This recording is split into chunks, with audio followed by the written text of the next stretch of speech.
Hello and welcome to episode 14 of The Boxing Show. With me, your host, Rob Tebbutt. As always, I'd like to remind everybody to please like, comment and subscribe. Turn your notifications on for more boxing content. Now that's out of the way, I am delighted to be joined this week by Mr. Barry Jones and Mr. Andy Clarke as we review a packed weekend of boxing. Andy, going to come to you first. We were down on the sunny old south coast of Bournemouth for Chris Billam-Smith's win over Lawrence Okolie, but elsewhere there were big results this weekend. I know a studious man like yourself would have gone back and watched every second of the boxing. What did you make of your weekend? I really enjoyed it.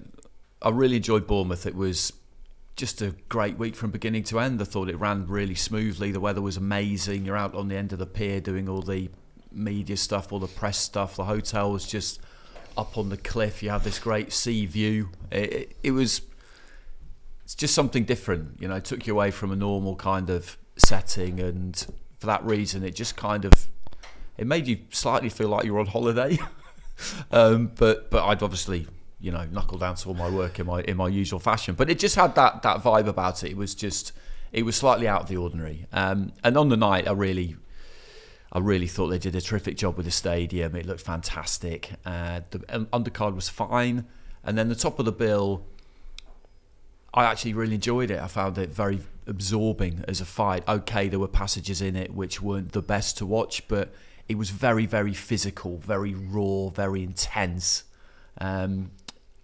Previously, when we've seen Okolie fight the kind of fight he did in spells against Billam-Smith, it has turned into a terrible watch because the other person's not really been able to do anything about it. But that wasn't the case. Even when they're in the clinches and he's trying to get on top of him and Billam-Smith's trying to not let him, you could feel the energy of it. And with the knockdowns and the point deductions, we had scorecards that were at a couple that were at opposite ends of the spectrum. I mean, we'll get onto all of that, but all in all, yeah, I thought it was great. Belfast looked good, an amazing atmosphere. Felt sorry for Conlan because that's a bad defeat, difficult to come back from. And then Leigh Wood. Nobody said he could do it. We definitely didn't think he could do it. We thought Michael Conlan could do it. Our predictions were all over the road, but great stuff from him. Two-time champion, and Lara for the first time in the UK made to look just like a guy who puts his trousers on one leg at a time. Barry, you were in Manchester, not Nottingham. I have to keep kind of checking myself on that every time. But in Manchester for Leigh Wood reclaiming the WBA featherweight title. How was it there in Manchester? Yeah, it was. I had a 5.5 hour journey to get there, which should have took 3.5 hours. So it wasn't the same as your week. The build up wasn't as great. Got there late. Yeah. I got to complain, right? I did this thing I worked for BBC. I did this thing for BBC because they had Steve Bunce in Belfast, obviously working for BT Sport, but also going to give live updates for us. And we had a fella called Darren Rees. Darren, lovely fella, Darren. And he was down in Bournemouth giving updates for us down there. So I had to do this link. I'm not very good at those things. I had a big wrong thing. I had the camera there and I go, "Hello, welcome here on BBC 5 Live." This is not an advertisement for them. And then I go, 3 fights, 3 cities, 3 world titles. I'm doing all this thing. And it took me like 20 goes. I did a really good job in the end for me. They didn't use it because Buncey's flight got in late. I was chuffed a bit. I sent it. He got Barry, that's great. That's great. Wicked. And I'm like, but Buncey's flight's gone late. He's not going to be able to do his little link to him. So I linked to Darren Rees. And I said, our man beside the seaside is Darren Rees. And then he did his bit. And Bunce didn't do it. They didn't show it. So I'd like to maybe give it to you guys and you can show it because it's like wasted work. Anyway, it was a good fight. I actually got that off your chest. I haven't got a story like this. I haven't got a good story like this week. All eating candy floss and all that, and sand castles, and obviously it's the best week of your life. Obviously, it's not. We don't want to go delve too into that, but the proudest moment of your career. Apart from working with you, that's the proudest moment of my career. I'm not all joking aside. Seriously, I've made you, mate. That's as simple as that. Thanks, Barry. It's simple as that. Otherwise, you're just you're doing like cooking shows. You did one of those, didn't you? I did, yeah. There you go. Sure. Yeah. But anyway, back to the Wood boxed really well. I used the word in commentary on the radio, disciplined, and that's what he was. Disciplined throughout. I thought Lara was absolutely awful. But Wood still was outstanding. He didn't. After 5 rounds, it was a walk in the park for him. It really was. And Conlan, of course, had the ability to do the job. I still think I think he didn't go about it the way that he maybe should have. But he boxed well in the first 2 rounds. He just got caught. Once you get caught with a big puncher, things unravel. And Billam-Smith, well, he knew he had to like delve in, jump into the fire, but he wasn't found wanting. The kid didn't care. I mean, it looks belie his toughness. I would say that. He is such a real tough man, and he knew he had to walk through walls. And he got caught with He got caught with knockout punches. I feel. Yeah, I agree with that. He did, absolutely, he did. Yeah. No, so in many ways, like Okolie, and it was like so humble in defeat. He probably thought, I've knocked you out, really. Like a couple of times, I've thrown the shot that knocks people out, and you haven't moved. I mean, he got hit with better shots than Davy Lloyd did, I think, and didn't move. So, no, well-deserved winner. And again, a kid who, and Leigh Wood, there was 2 kids on Saturday who, let's be honest, when they turned pro, and even sort of like halfway through their career where they are now, they were never going to be world champions. That's the truth. No, that's absolutely You wouldn't right. put a penny on those, even fighting for a world title, let alone winning one. And now they're well-deserved and respected world champions. We're going to start at the show that none of us were at. Michael Conlan coming up short in resounding fashion against Luis Alberto Lopez for the IBF featherweight title. Andy, going to come to you first. A really, really damaging loss, it has to be said. I mean, I think we all kind of know Michael Conlan's career up to this point. I think the general feeling, it certainly was on our panel of expert predictions, was that this could be the right fight for him to win a world title, but it didn't prove that way on Saturday night in Belfast. It didn't. I never thought it would be easy. I don't think any of us thought it would be easy. We've seen Lopez box a number of times over the last few years, and he's made his career fly. And he was there absolutely on merit when he fought Josh Warrington. And we saw what he did there. This was always going to be a difficult task, but we felt like Conlan had the discipline, the word that Barry used about Leigh Wood, the toughness, the concentration levels, the skill level to get what would have been a very hard fought and earned win against a good fighter. But he didn't really go about it in the way that I felt that he would. He kind of stood there and had it with him, and it wasn't like he didn't have any success, but he was on the receiving end.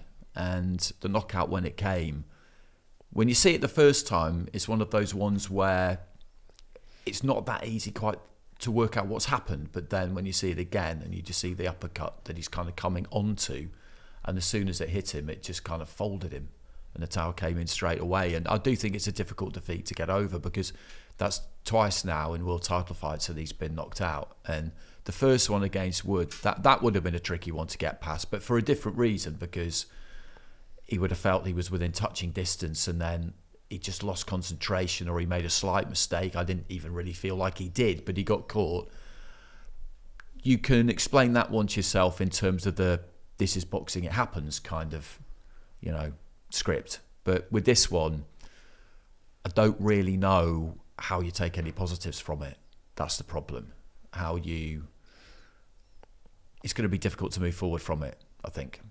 Barry, your thoughts on Michael Conlan? Yeah, I think of that certainly about. Yeah, let's have a good look at where he's going to go. It's funny because I think potentially he can still win a world title. He has the ability. He has the boxing brain. It's mad to think that he probably won't win a world title again. He probably won't win a world title. He might not get a chance. He might retire. But the skill he has, like he's got more skill in his little finger than I could ever hope to have. That's the truth. And many other champions, by the way. He's so skillful. Really is brilliant boxing brain. Sometimes you don't get the luck. You just don't get it. And he hasn't come up against Hall of Famers. Well, right now, and he's good fighters, but not Hall of Famers or anything. It hasn't been that I had to box De La Hoya or something like that. Fight, Thanks. Yeah. Well, I preferred him against Lara. That's why I got it wrong. I thought he was boxing Lara last week, but I still think, and I thought he boxed really well in the first 2 rounds. I thought he was boxing quite well, and his lateral movement, he was rolling in front of the target, but it was.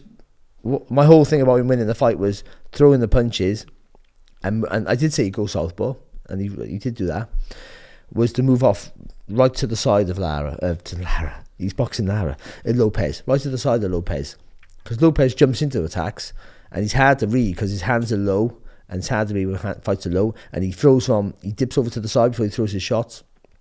So if you're in front of him, you got to be latching up, but you might slip and roll. When you slip and roll, it's usually off conventional punches. When people punch like this, then you can that movement always makes a miss. They got to time it. So you got to, and because he is quite sharp with it, he could stop it halfway, go back the other way.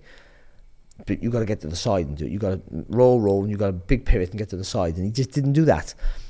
And I think his idea was to push Lopez back. I think that was the idea. He wanted to push Lopez back, and so he didn't have any forward momentum. See what he feels like when he's under pressure. But it never worked. And after the first 2 rounds, it seemed, and because he had success in the first 2 rounds, he landed some good shots. I thought he thought this is what I need to keep doing this. But he wasn't getting to the side. And ultimately, I think that cost him, unfortunately. And the uppercut, it was right. You had to watch it back again, didn't you? Because you've seen it. When you watch it back again, his eyes are closed as soon as that shot hits. He reminded me a bit of that one, now I think about it, that Charlo landed on Ericsson Lubin. Where he's kind of stooping forward. I did that fight, and he throws the punch, and you can't really see what's happened, but then all of a sudden he's stretched out on his back, and you think, oh, okay. But yeah, he caught him absolutely perfectly. The one that reminded me of when Victor Postel boxed Josh Taylor dipping down to the same side, and it's not one of these, it's not a Javante Davis, Leo Santa Cruz where he winds it up and it's just short, sharp, to the point, and just lands at the right time when he's ducking into it. Yeah, exactly. The timing of it's absolutely perfect. And he didn't see it. That's the worst. He just hasn't seen it. He just and the punch, you don't see it, especially with a naturally heavy-handed guy like Lopez. You're done, unfortunately, and it's a hard few days here for Conlan, because he's got to ask himself questions. Does he want to continue? That night was a big night for him. Great atmosphere. It was great. They played Grace when he came out. It was all just, everything was just lined up perfect for him. And when everything's lined up perfect for you, and then it fails, you do sort of think, what's the point? He's not young. He's young enough to continue. I mean, he's not an old man, but I mean, was he 33 maybe? No, I think he's a bit younger than that. But yeah, he's had a long amateur career, and he's not just he's been doing this a really long time. Yeah. But I agree. I feel like he's got the ability to win a world title, and I think he will keep going. He's like all top performers. He's very, very stubborn. I do feel like he's very mentally strong, and this will test that. But I've always thought he is.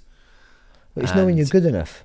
I know you might get to a level and you think you might, I could win this, but then you get beat and you just go, I'm just not good enough, and it's hard to accept. But you can, once you get to that, like, I don't think he's there yet. No, he's not.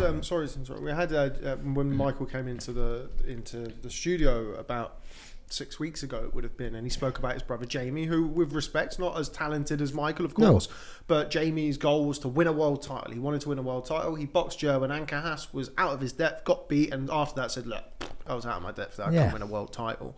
Don't know whether or not Mick feels that way or will feel that way. No, because you feel like, no. But how does he justify? Because we've spoken at great length over the years, really, about fights and fighters. The Wood fight, I was winning the fight, I was clear, all I had to do was avoid that shot, I'd have been world champion.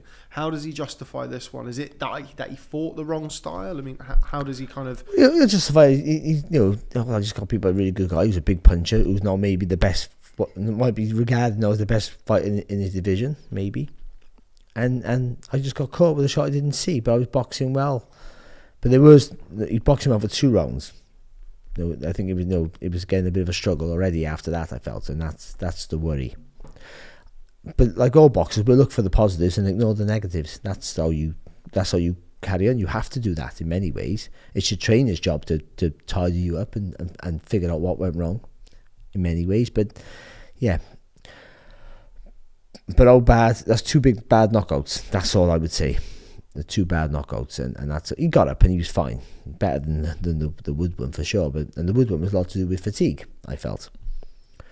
So yeah, you always look for the reason why, But yeah, if he retires now, he'll have a hole. But if he doesn't retire, he might just get beat again and have a bigger hole. That's the cruelty of the sport, unfortunately. Andy, before naturally, kind of the inquest begins on the fight. Though we cover and kind of know Michael Conlan and have covered his career. So before we come on to speak about Luis Alberto Lopez, who was fantastic, what do you think happens next for Michael Conlan? I think he'll keep going. I don't think he'll be able to leave it here, and I'm not saying he should either. I feel like he will be able to get past it, and I'd imagine it will be along the lines that Barry just described. I got caught by a shot. It happens. He will need that resoluteness and that resilience to get himself mentally back in a place where he absolutely believes still that he can win a world title. But I think he can. I think he can do that. He can perform that. Whether he can go on to win a world title or not, that's a different thing. But that is the primary function for the fighter. Like Barry said, you've got to get your head in a place where you can keep going, even if that involves some borderline, not even borderline, deep delusion or lying to yourself, or Deontay Wilder's always the one we go to, isn't it? Costumes and tampered gloves and all. You do what you need to do to be able to get back on the treadmill and give it another try. And I feel like he will be able to do that. Some people just come up short, don't they? It just doesn't happen for everybody. It doesn't. But somebody that it has happened for, and it happened again for him at the weekend, was Luis Alberto Lopez. Venado Lopez. We spoke about it in the preview where, that Andy Vences fight that he'd had, and it's everything since then has really kicked on, and at every opportunity he's had since then, he's kind of raised his game each and every time out. Barry, going to come to you first. Impressed? How could you not be with Luis Alberto Lopez? Yeah, well, because if you watch him as a view to fighting him, you go, he punches, but until you feel it, I've been in with punches before, but he's crude. So when you're a boxer like Conlan, you watch that and go, he makes so many mistakes. He jumps in from too far out, and his hands are by his waist all the time. And I know he dip to the side, and then after he throws a shot, he do like a weird sort of roll and move so he doesn't get hit again. But he's just too easy to read. Even though he's unorthodox, he just makes too many mistakes and punches from too far out. I'll see that. But he hits you and hurts you anyway. I think that's what it is. And then once I don't want to go back to say the same thing every week, but once you feel the power of somebody, wherever they hit you, wherever you feel it, you're more cautious to react to the mistakes they make. So you can jump in and whack you with a shot on the arm, and you feel that, and you go, be careful here. And you'll do it straight away, do it as quick as you can. And he is hard to read, and he has got faster hands and feet than what you first think he has. So he closes the distance quicker. And you can, and like, I hate the hands, like that left hand low, always going about the left hand low, it seems like you're giving too much of an option to get caught. But that jabs are hard to read from your hip. That's why people throw it from the hip. It's loose and it's hard to read. From here, you can see it coming more clearly and block it easier. When it comes up, it's got more variance of an angle it can come at you for. So you might block it here and it comes underneath you, or there and it comes over the top. So they're harder to see. And all his punches come from his hips, all of them. So they're always hard to read. And he jumps in, and what he'll do, if he hits you with one, like a little bit like Lara, there's going to be 2, 3, 4 more shots to follow, and he builds off that. So yeah, but I also seen him be out boxing stages against Isaac Lowe. He was out boxing, he beat him and convincingly. But there was rounds there that he got out boxed, and so I thought Conlan could outbox him. But in a minute, the Mexicans having a write-off. They're coming over here. They must be laughing their head off. Like they must have a WhatsApp. I wonder if they've got a WhatsApp group. I really hope so. One of the Mexicans at the weekend didn't have a good one, but we'll come on to. No, you've tagged his mate. You've tagged his mate in, haven't you? I've had enough now. I'll tag you in. Andy, I'm going to come to you on Luis Alberto Lopez, and we're going to tie it all in with of course the other title fight that we've had over here in the division with Leigh Wood and Mauricio Lara. But yeah, another impressive performance, his most impressive performance of his career from Luis Alberto Lopez, and a real danger man for anybody at 126 pounds. He's absolutely flying, isn't he? And he has been since COVID. We kind of went through it last week on the preview. had that win against Vences, another one against Gabe Flores, beat Isaac Lowe, got the shot against Warrington, beat him, and he's done it again at the weekend. And he does seem to be clicking through the gears, the bigger the occasion or the more expectation that's on him possibly. And that's not the case for everybody, is it? Sometimes people find that hard to handle, but he obviously doesn't. And the reason I felt Conlan would beat him was exactly what Barry just outlined there. I thought that he does make mistakes. There are some technical shortcomings there, and that somebody like Conlan would be able to take advantage of that. But he's just on this unbelievable charge in the same way that Lara was, and confidence is obviously very, very high, and he's going to be an extremely difficult night's work for whoever he gets in with next. Well, Warrington have won that fight again.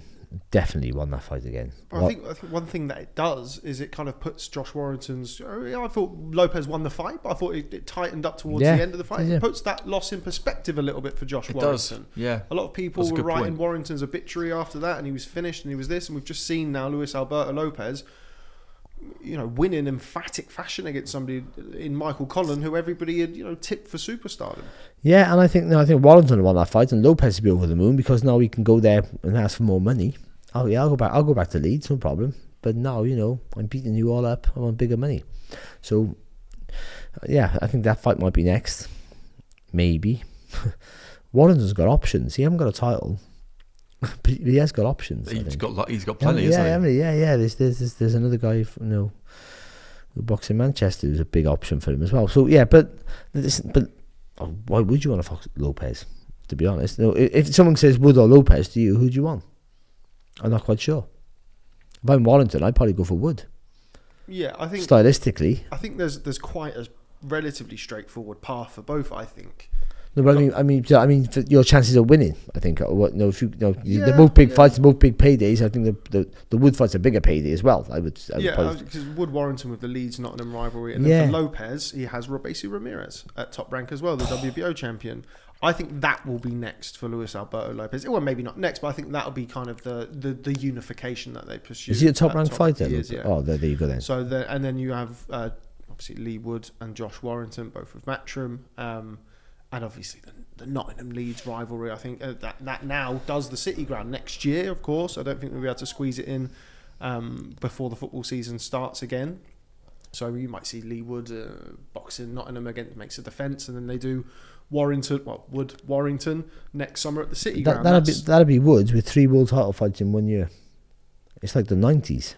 Yeah, would be, wouldn't brilliant, isn't it? Yeah. So it should be, by the way. There's no reason for that. But yeah, I do think as well on that. I think the fact that he activated that rematch clause so quickly and managed to get the rematch scheduled so quickly as well, that's to his credit, obviously. And I think that maybe that played a part because obviously Lara had the problems he had with the weight. And why was that? There were a couple of explanations for it, I guess. Maybe there was some kind of injury. It stops you doing what you need to do weight maintenance wise, running wise in camp, and then you've got the flight and things like that. You see that happen. Or he's gone a bit Andy Ruiz after winning a world title. And if that's the case, then you want him back in that ring as fast as you can get him, like Sugar Ray Leonard did to Duran. If that was the issue, then the fact that Wood was so eager and so willing to do it again so quickly when plenty of people were thinking it wasn't the best idea he's ever had, that's to his credit too. Yeah, let's come on to Leigh Wood's win over Mauricio Lara. Barry, going to come to you first, as of course you were there on the night. As you mentioned earlier on, I think after 4 or 5 rounds, it was pretty smooth sailing. You always have to be switched on against a guy who can punch, but a dominant win for Leigh Wood. Yeah, and he did it quite sensible. Solid jab. I mean, some of the jabs he stepped into, Lawrence Okolie should be looking at Leigh Wood to throw a jab. I mean, he stepped behind it. It was a solid shot. It just stopped Lara in his tracks every time he threw it, and it didn't allow Lara to throw any punches back because he couldn't work off it. It was too heavy to work off. Sometimes you can work off a jab. If you don't slip it, you can almost take it and fire back off it because you just follow the punch back in. It's quite simple. But if it's a bam, you can't, because for that split second, you're just thinking, oh, you're seeing little white lights or whatever it is. That was like a proper right hand. That jab was brilliant. He boxed so well. And Lara was awful. His balance looked really bad. He was lazy. He boxed like with the arrogance of a puncher. I'm just going to catch you in a minute. But as the rounds went on, he had a little go early enough, because early in the fight he had tried a little bit of energy in his work.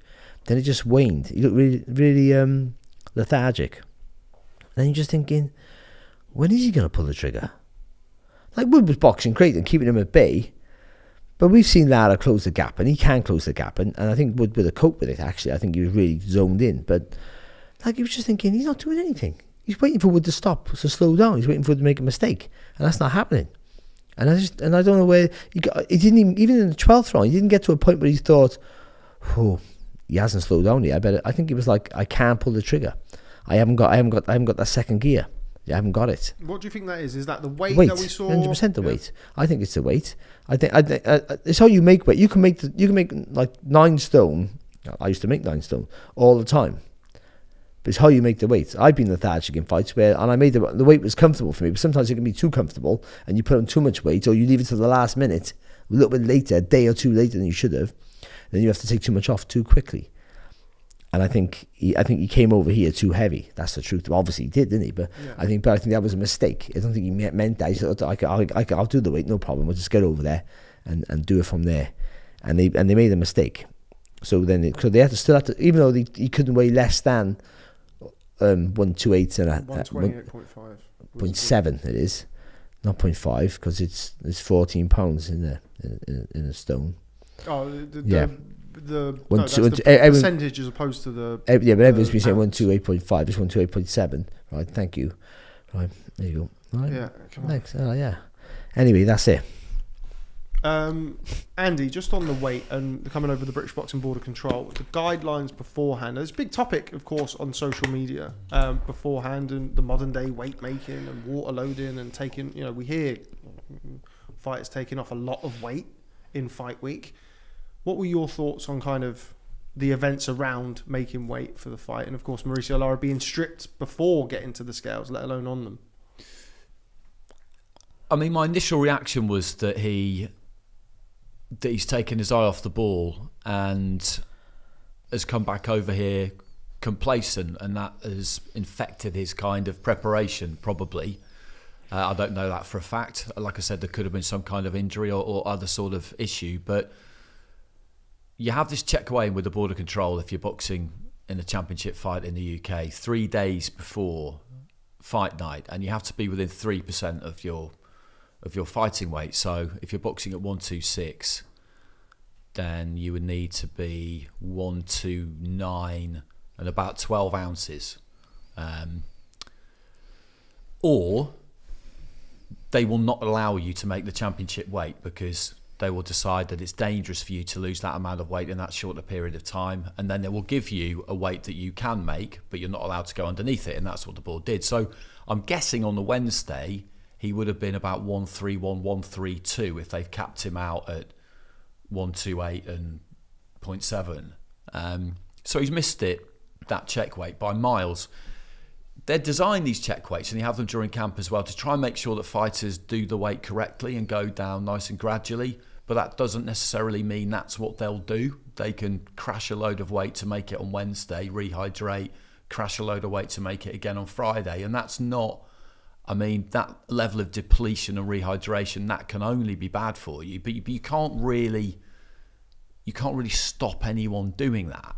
So I don't really know if there's a better system for it or not, to be honest. But that's what he fell foul of anyway. Yeah, it's interesting. I mean, weight making is always a very interesting topic. We did a podcast with George Groves, who, of course, everybody knows was a big super middleweight. And he would always talk about having to do check weights, and the fact that, in his opinion, it just meant that you had to make weight several times, and that, we can... kind of provisions can be put in place to make sure fighters are certain weights and certain this, but when it comes to something like that, people are always going to look for an advantage and look for an edge. And for him, he just felt like it was potentially more dangerous for him as somebody who was big at the weight, than having to kind of have 3 mini weigh-ins, I suppose, rather than 1 big one. Barry, what's your kind of thought on the weight making process? It's seemingly one of the final taboos that need to be addressed in the sport. How do you agree with the process that saw Lara stripped? Do you think it needs to be amended or changed? How do you feel about the whole situation? I would say he knows. He must have known because he's boxed for a world title here before, so that check weighing would have been in place. So it's not like a new thing for him. So if he knows, then he's made a mistake. So it's down to him. I'm not a fan of check weigh-ins. I'm not a fan of rehydration clauses either. I think the whole idea of it is safety first for the fighter and everyone around him. I understand that. And maybe it is, you just got to change the whole landscape of the way people think, and over the time it will become that way, but right now it's not. Fighters will, if you've got to make the weight 3 times before a title fight, you're just going to dip the weight, balloon back up, dip the weight, balloon back up. Yeah. That's what's going to happen, whether you like it or not.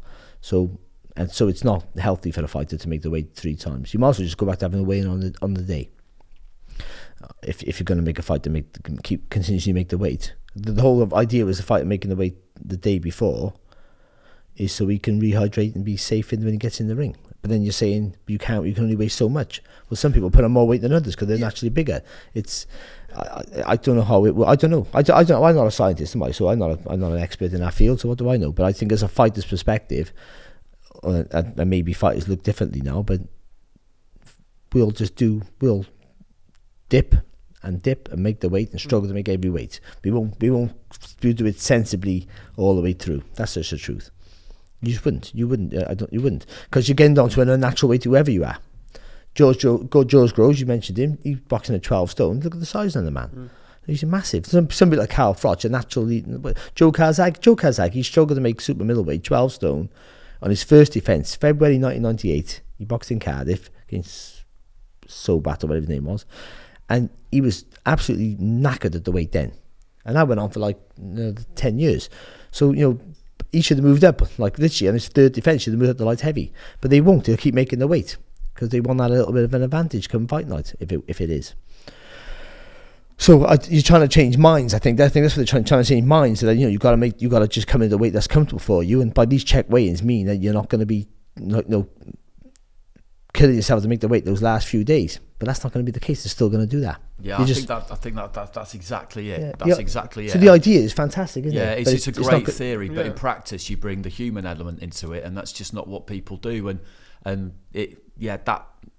that's what it's about. That's what it's about, because it's still, people look at it, it's how low can I go on Friday lunchtime and then be massive on Saturday night, and that doesn't necessarily translate into you fighting at your best weight. Froch is a great example because people always looked at him and felt like, wow, you make super middleweight that easy. You just have to take off 3 or 4 pounds. He would walk around at probably 12.5, maybe 13 at times, but it was always comfortable for him. Surely you could make middleweight, couldn't you? And given how professional he was, I'm sure he probably could have. But he knew that his best weight was super middleweight, and he didn't care if somebody came in at 11 stone, 13 and 14 ounces, and then on the night was half a stone or 10 pounds heavier than him because he was only 12.4 or whatever. He just didn't care because he knew that that's where he was strongest. But most people don't do that. Yeah, and it's obviously different for different fighters and depends on what jurisdiction you're fighting under. I mean, there's the story of him when he boxed Lucien Boutte. And you'll see fighters who deliberately don't go the IBF route because they don't want the £10 rehydration. I mean, they've changed it now. It's not just £10 for everything. It's dependent on the weight, but we've known it as the £10 rehydration rule. But when he boxed Lucien Boutte the next morning's, trying to make the weight again after the fight, whereas Froch comes down, weighs in with his clothes on, he's well clear under the weight, and he goes in and he's happy to go. He should always just foot for the IBF all the time. Yeah. So but that puts that fighter under more danger than they would if you weighed in on the day. This is the kind of the confusion that I have a little bit around here. So the board came out and said the Mexican cannot weigh in under 128.5 pounds on fight night.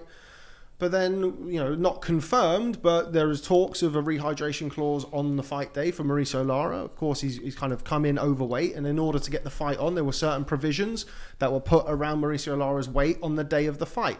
So which one is it? Is it unsafe for him to make the weight, but it's safe for him to have a rehydration clause when he looks as though he's struggled to make the weight, he needs to rehydrate?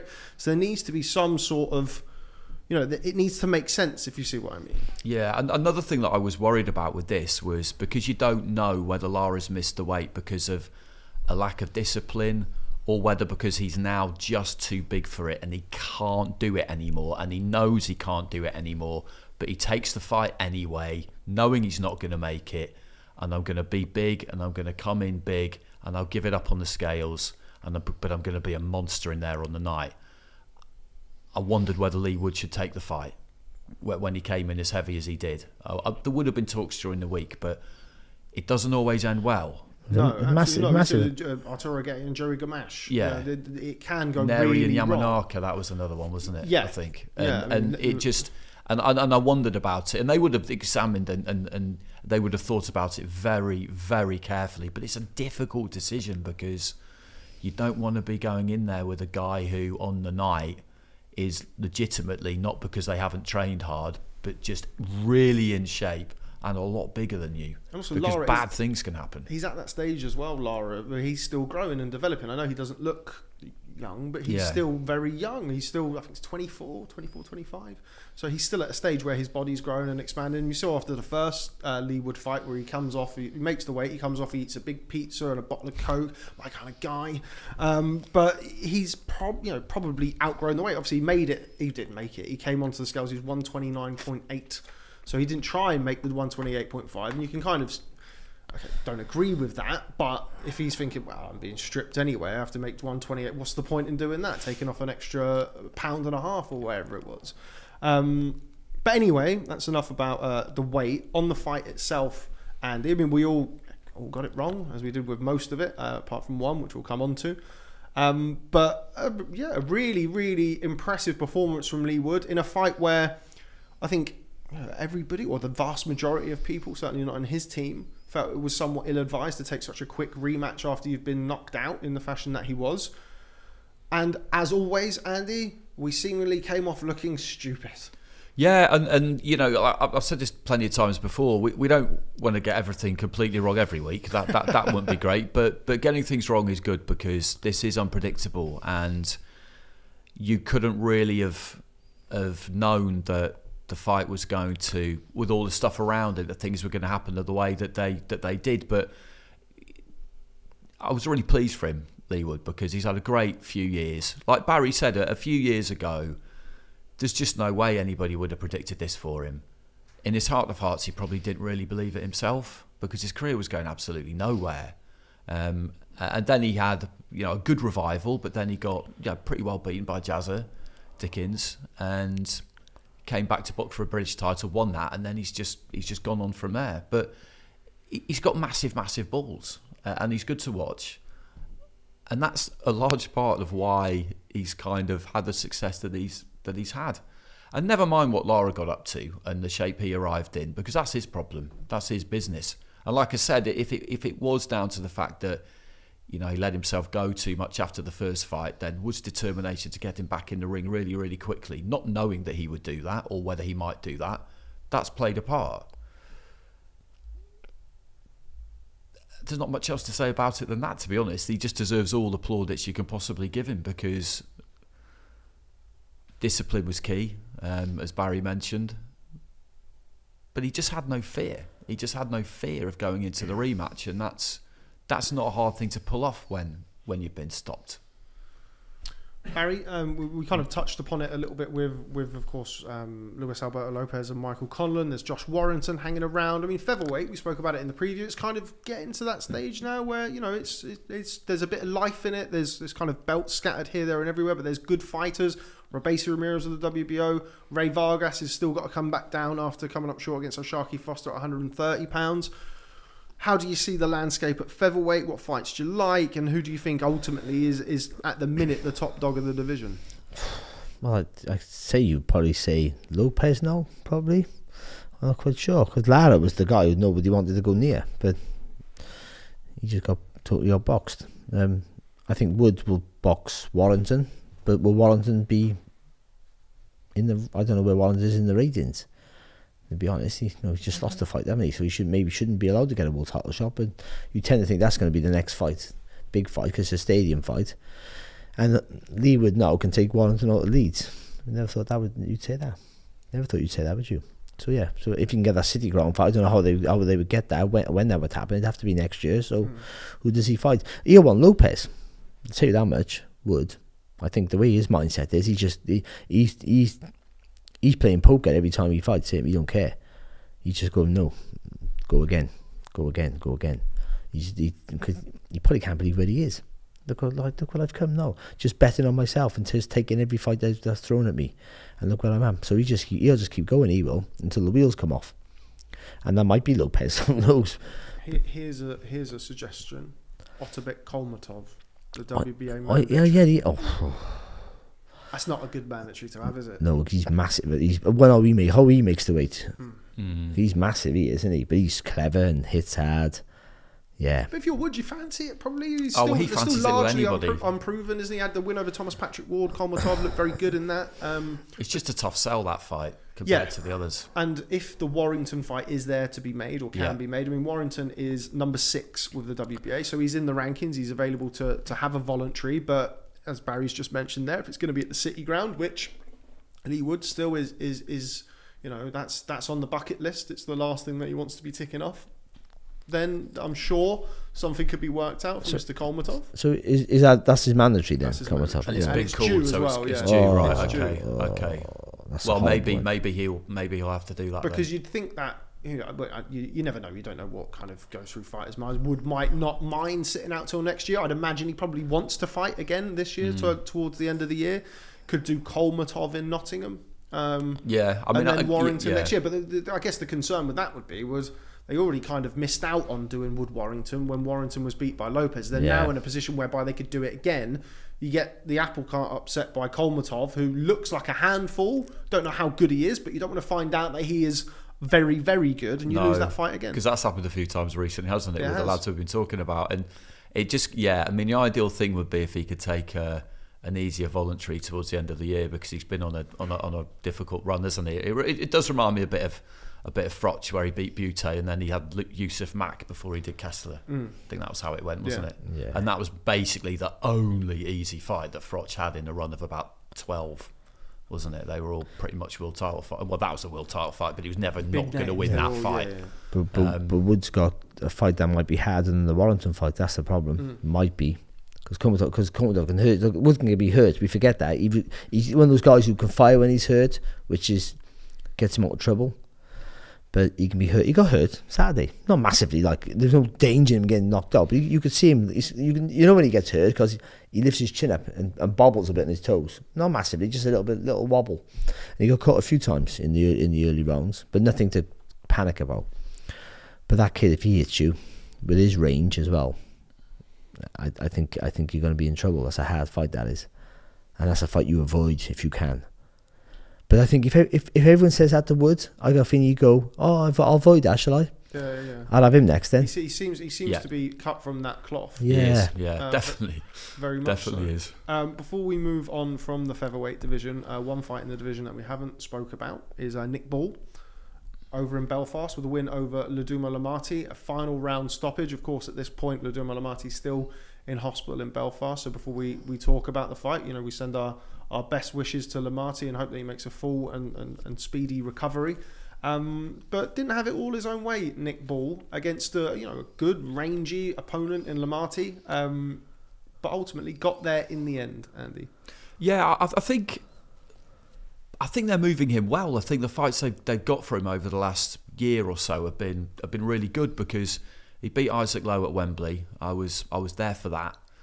And then since then they've got him some rounds, haven't they, against some good guys. And I do like what I see from Nick Ball, because he's aggressive. He's busy. He works around you in that kind of tight circle. He's always looking to stay on you, and he's good to watch. And he's got that bit of devil in him, definitely, whereby if you don't absolutely tell him to stop boxing, he will not stop boxing. We saw that again on Saturday, and I really liked that finish against Isaac Lowe, because he wasn't told to stop boxing, and he somehow found a way to take a step forward whereby he could get his left hook almost over the shoulder and round into the face of Isaac Lowe, who turned his back to him and knocked him out. So he is a proper handful.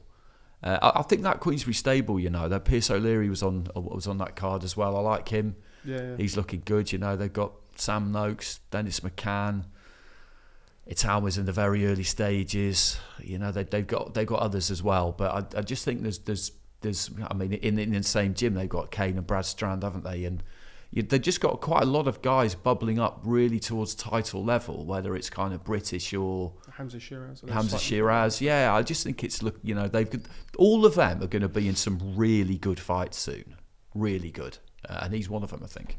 Barry, impressed with what we saw from Nick Ball? Yeah, it was good. It's nice. You almost want to see, like, again, you go about ticking boxes. It was like when you hit someone who don't go anywhere or struggling. Look at the first few rounds. Yeah, it was hard for him. But his fitness is good. His engine's good. He closes because he's a short fella for the weight, and he closes the distance really quickly, and that's quite impressive. Yeah, and he works on the body quite well. You know, he's still a work in progress, I feel. I think, you know, but I do think you're right, Andy. I don't think they're rushing him too quick. They're giving him the right fights, the right tests, and I think it's important that he has to realise that he can hurt you and hit everyone. You can hit everyone and hurt everyone, but not everyone falls over, and that's the important part. Some people will have some resistance, will cover up, can move, can be awkward, and boxing different styles is going to help him as he develops. So, yeah, he was good. He's good because he wasn't great. He wasn't great, and which sounds stupid, really. He wasn't great. He wasn't even that good. He was alright. He boxed okay, but that's good for him, for his development. He boxed. He still found the win, and he still got the stoppage, but he didn't box great. No, he had to. Yeah, that's important. That is to learn that. That's something. To find a way to win. Yeah, not feel sorry for yourself. I get frustrated when the things that usually work don't work for you. Yeah, grind it out. Yeah. Well, it's another fight where he's shown that he can carry his power late into fights as well. Yeah, exactly. 2 out of his last 3 fights have been 12-round stoppages.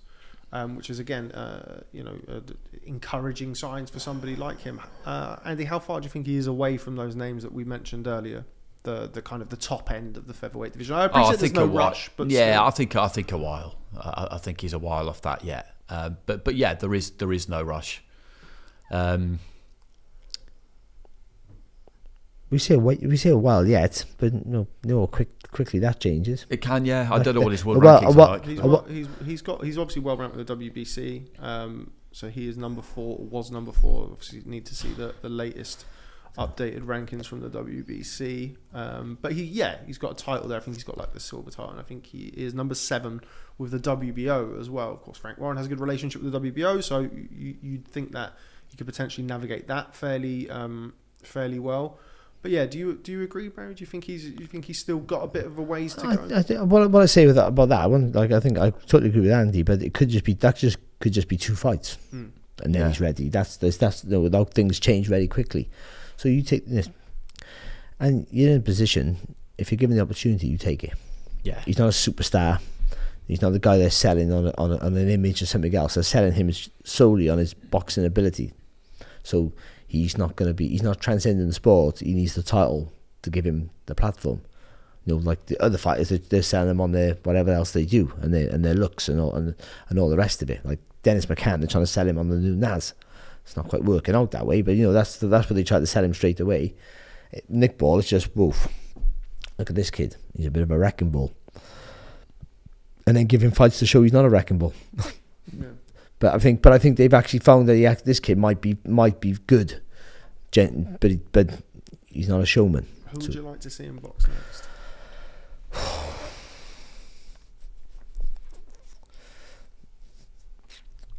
I'm not quite sure, to be honest. I'll throw a name out there. Jazza Dickens? I think that might be a bit too soon. It'd be good though. I mean, and that is an easy fight to sell for obvious reasons. They're both from Liverpool. Can't get a fight Jazza, can he? That's the thing. That's another reason. Yeah. I agree. It might be a bit too soon. But get one more, and if Jazz is still sat on the shelf, and then you do it then. Yeah. I can't think of too many. When you look at it from all angles, if you're the promoter, TV, all the rest of it, I can't think of too many better Kiko Martinez ideas than that. Kiko. That'd be a lot of fun. That would be.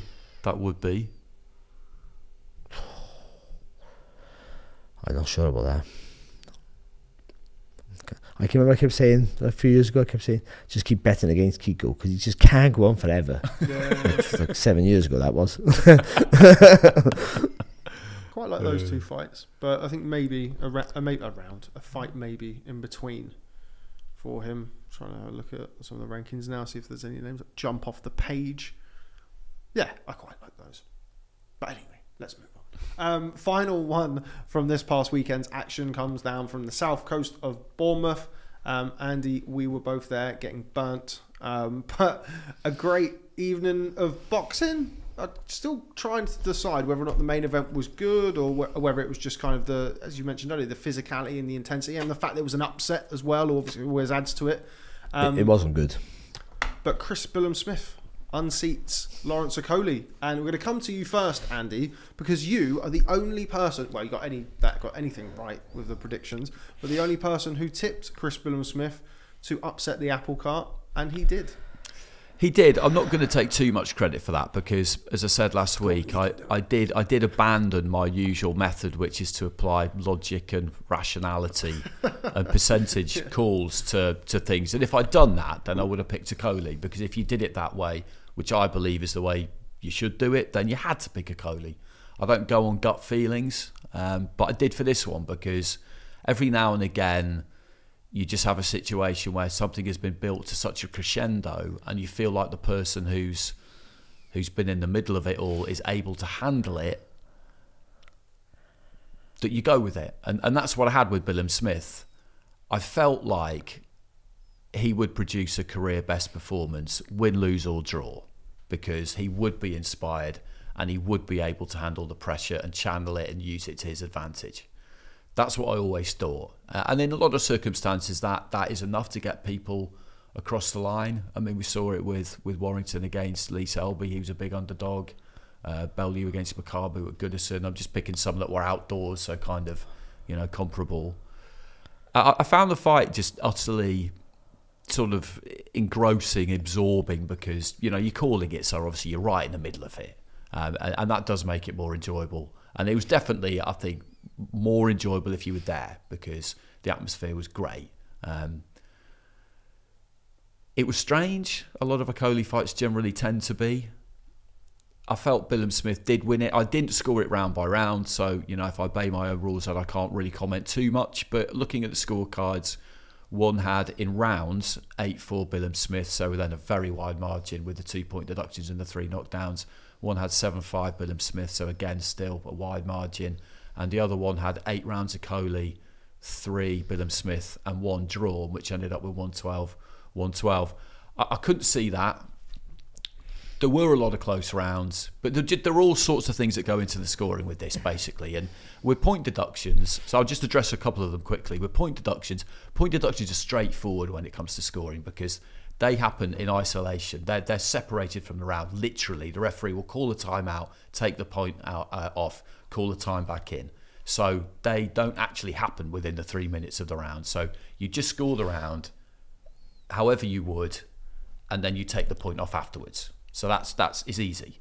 Knockdowns are not the same. They're not separated from the round. They happen in the body of the round. So you can't score the rest of the round regardless of the knockdown, because it's a massive thing that's happened during the round. And I saw people saying that every now and again. Well, outside of the knockdown, he won the round, but the knockdown happened in the round. So the way to kind of think about it is, if you score a knockdown, you get a bonus point for it. That's in the bank. But it also takes you a massive step towards winning the round as well. So it almost counts double. So if you get a knockdown, Barry knocks me down, which I don't think it'll take very long. Barry knocks me down. For me to then turn that into a 10-9 rather than a 10-8, I've got to dominate the rest of that round to a comprehensive extent.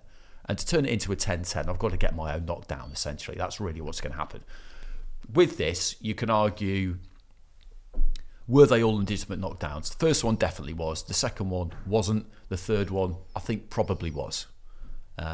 So yeah, there's kind of a lot to unpack with the whole fight generally, but yeah, Billam-Smith won that fight, and there were loads of stern warnings as well, and judges will be influenced by them. If it's a close round, and Okolie yet again has been bollocked by Marcus McDonald for persistent fouling, the judge is going to go with Billam-Smith. That'll make his mind up for him. We were just to kind of go off on a tangent. We were talking before we started filming. In the amateurs, you disregard the work. If there's a foul, if you're fouling while you're working, or you're jabbing and then grabbing, they disregard that. Obviously, not quite the same in the pro game, but as you said there, it kind of has that. It does leave an impression. Yeah. It does leave a lasting impression on the judges. Barry, got to come to you. First 3 rounds, it seemed as though we were going to be in for a less than stellar performance and a kind of, unfortunately, a somewhat stereotypical Lawrence Okolie performance until the fight exploded into life in the 4th round with the first knockdown. It was a good knockdown as well. It was a good shot, but Okolie looking the other way. I've never seen anything like it. For a guy who was supposed to be a world champion, world level, and has looked unbeatable, let's be honest. He hasn't looked great, awful to watch, but he's looked unbeatable. He didn't turn his back on him, but Billam-Smith's here and he's looking over there.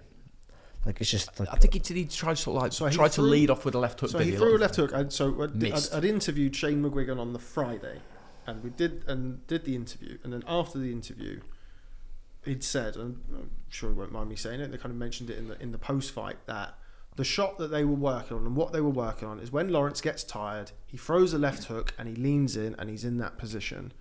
And what they've been working on was that Chris moving his feet out, making him miss with a left hook, and then hitting him with a left hook, which is exactly what happened. It's the exact shot that's caused the first knockdown, which I thought was quite eerie. I didn't really think about it until the next day. But staying safe for those first 3 rounds and then waiting for an opportunity where, but I don't necessarily think that they expected it to happen that soon into the fight, but Lawrence, it was good that it did, though. The fight needed it. It needed it because it got to that point that we'd all discussed on the preview show where Okolie was starting to take the crowd out of it. Okay, they were booing and they weren't happy with the holding, and rightfully so, but there wasn't really much success for Chris Billam-Smith in those first 3 rounds for them to get excited about. He got wobbled slightly in that first round. The first round, he walked into a right hand high to the head, and that's what Okolie does. He touches and touches, waits for you to come in, takes a step back, and then tries to meet you with the right hand, which was the shot that had hurt him. Well, looked like it got his attention, at least in the first round.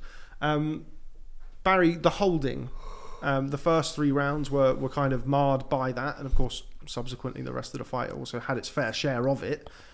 A huge problem for Lawrence Okolie. I mean, we had the Askin fight, which he'd won most of the rounds, but again was very fortunate to not be thrown out that night for holding. We've spoken in the past about him developing as a fighter and not needing to do that. You've always spoken and used Vladimir Klitschko as the example of, turning from the shoulders and not getting, not spoiling and smothering your own work. But it seemed as though we were back at square one at the weekend. He still doesn't know his distance, and that's his biggest problem. And we all go on about Sugar Hill being a great trainer, and I'm sure he is, but like, where's the proof? That's what I have to say about that. Like, I've fed up with all this trainers make great trainers, and they all are great trainers, but the fighter makes the trainer, I feel. And if that's the case, then I don't think, and they haven't been together too long, but he's not doing his job, because it's clear to see, and I'm not a trainer, so I might be talking on my back end, but Lawrence needs a good jab. He doesn't need, and all the clips I've seen, and it might not be what's happening in the gym, is him touching. And I understand that you're measuring your distance for the right, because the power's in the right hand, but he doesn't need that, because like that weak jab like allows that fighter to move off it. He either gets close or he moves away. So you got that solid jab's got to stop the fighter in his track like that for the second for you to go bang with the right hand. And even then he doesn't know his distance. I mean, I just don't know how you fix it. Maybe they are working on it and he just can't get it. I don't know, but like he holds because he doesn't know what to do. That's why I understand that. And also because his technique is so poor. And you get, by the way, you get this with punchers. They have frailties because the power gets them out of trouble, and they don't learn stuff you have to learn because power does the job for them most of the time. So people forget about all their things that they're shit at because they go, but when he hits you, you stay hit. And that's true. Until you don't. Until you come against somebody like Billam-Smith, who's just mentally so zoned in that even the shots that should knock you out don't. What you do then? Then you got to work on technique. You got to go back down your list of things you can do. No, you start with the top of the list of things to do the best, and then go down the list until the thing you do the worst. You tick it, and you don't want to get to that space. That's when you're in trouble. But Okolie has got two things on his list: knock you out and do nothing. That's pretty much what it is, unfortunately. So, like, if I was training Lawrence Okolie now, if I had the time, he needs time now, but now he's got to have that rematch clause. He needs months of not fighting and just working on the jab. I wouldn't throw anything else. I would not throw a punch until he can get that left hand jab properly. Boom. You know you've got power in the right hand, so you throw that left hand properly and don't step in there. You turn your left foot in like that. You don't. I've said this last week, didn't I? You don't have to close the distance. They're coming at you.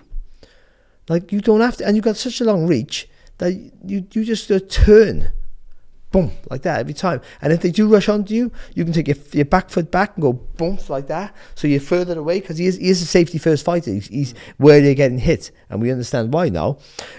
So you do that. Nothing wrong with being aware of why you don't want to get hit. That's fine with that. But you can do that you can throw punches from, if any fighter on the planet can throw punches from a safe place, it's him. With the reach, he's 6'6", but you have a reach longer than his body should allow. He should never get hit until a fighter really commits and gets in close. That will happen. But I mean, most of the time you could pick everyone at range. But if you haven't got a solid left hand jab, when it comes back, because you're doing this and testing, when it comes back, they just walk in behind. That's what I tell a fighter. It's a risk of getting caught. But Billam-Smith did that. Once he went like that, he just walked in with you. He committed himself. He took that risk, leap of faith, whatever you want to call it, and he had to take a few good shots, but that's why he won the fight. I mean, because Okolie hadn't thrown a jab, is why he lost the fight. Clearly, that's all the holdings and manifest from that. But the problem is his left hand. He's touching to find his range, where the range should be behind a boom. I think it's simple. I think it's that simple. You've just touched on it there, slightly earlier on, when you said about, you know, wary of being hit and it being a mental thing. And it was something that, again, Shane McGuigan said after the fight, that we knew that he likes to be safe, always likes to be safe. So if he's on the inside, he thinks, wrap him up, because he knows that how difficult that is. But of course, then you start falling foul to the referee. And I felt like, I mean, we saw this after the second point went in the 7th round. I mean, the first one went in the 5th, which was on the back of the 4th round, where there'd been a knockdown, a heavy knockdown as well, where Okolie was hurt at the start of the 5th round. The legs weren't quite back underneath him until sort of 6, 7. But once the second point came off and things had really started to unravel for him, then he was in a position where, oh my God, what am I going to do? Which is why I felt like in the 8th round, he came out and tried to... He went for broke. He went to knock him out, because I don't know whether or not he trusted being able to go for the remainder of the fight without getting another point and subsequently being disqualified. That's absolutely how it looked, because he just put his foot to the floor and just did his best never really to take it off from that point, and he threw loads and loads of punches. Not that many of them got through clean, but enough did. Yeah. And like Barry said, Billam-Smith has got a chin, and we always felt that he was a very dedicated and therefore tough fighter, and we'd seen him take some shots against Isaac Chamberlain, against McCarthy, and against Riatpur, of course. But I didn't realise just what a hard case he is, because he landed enough Okolie to win that fight against plenty of other people. He really did.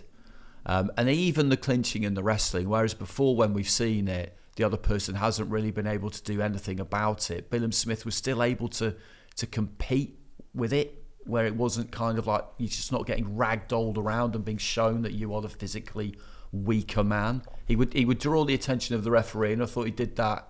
I thought he did that cleverly. I thought he did that well all the way through.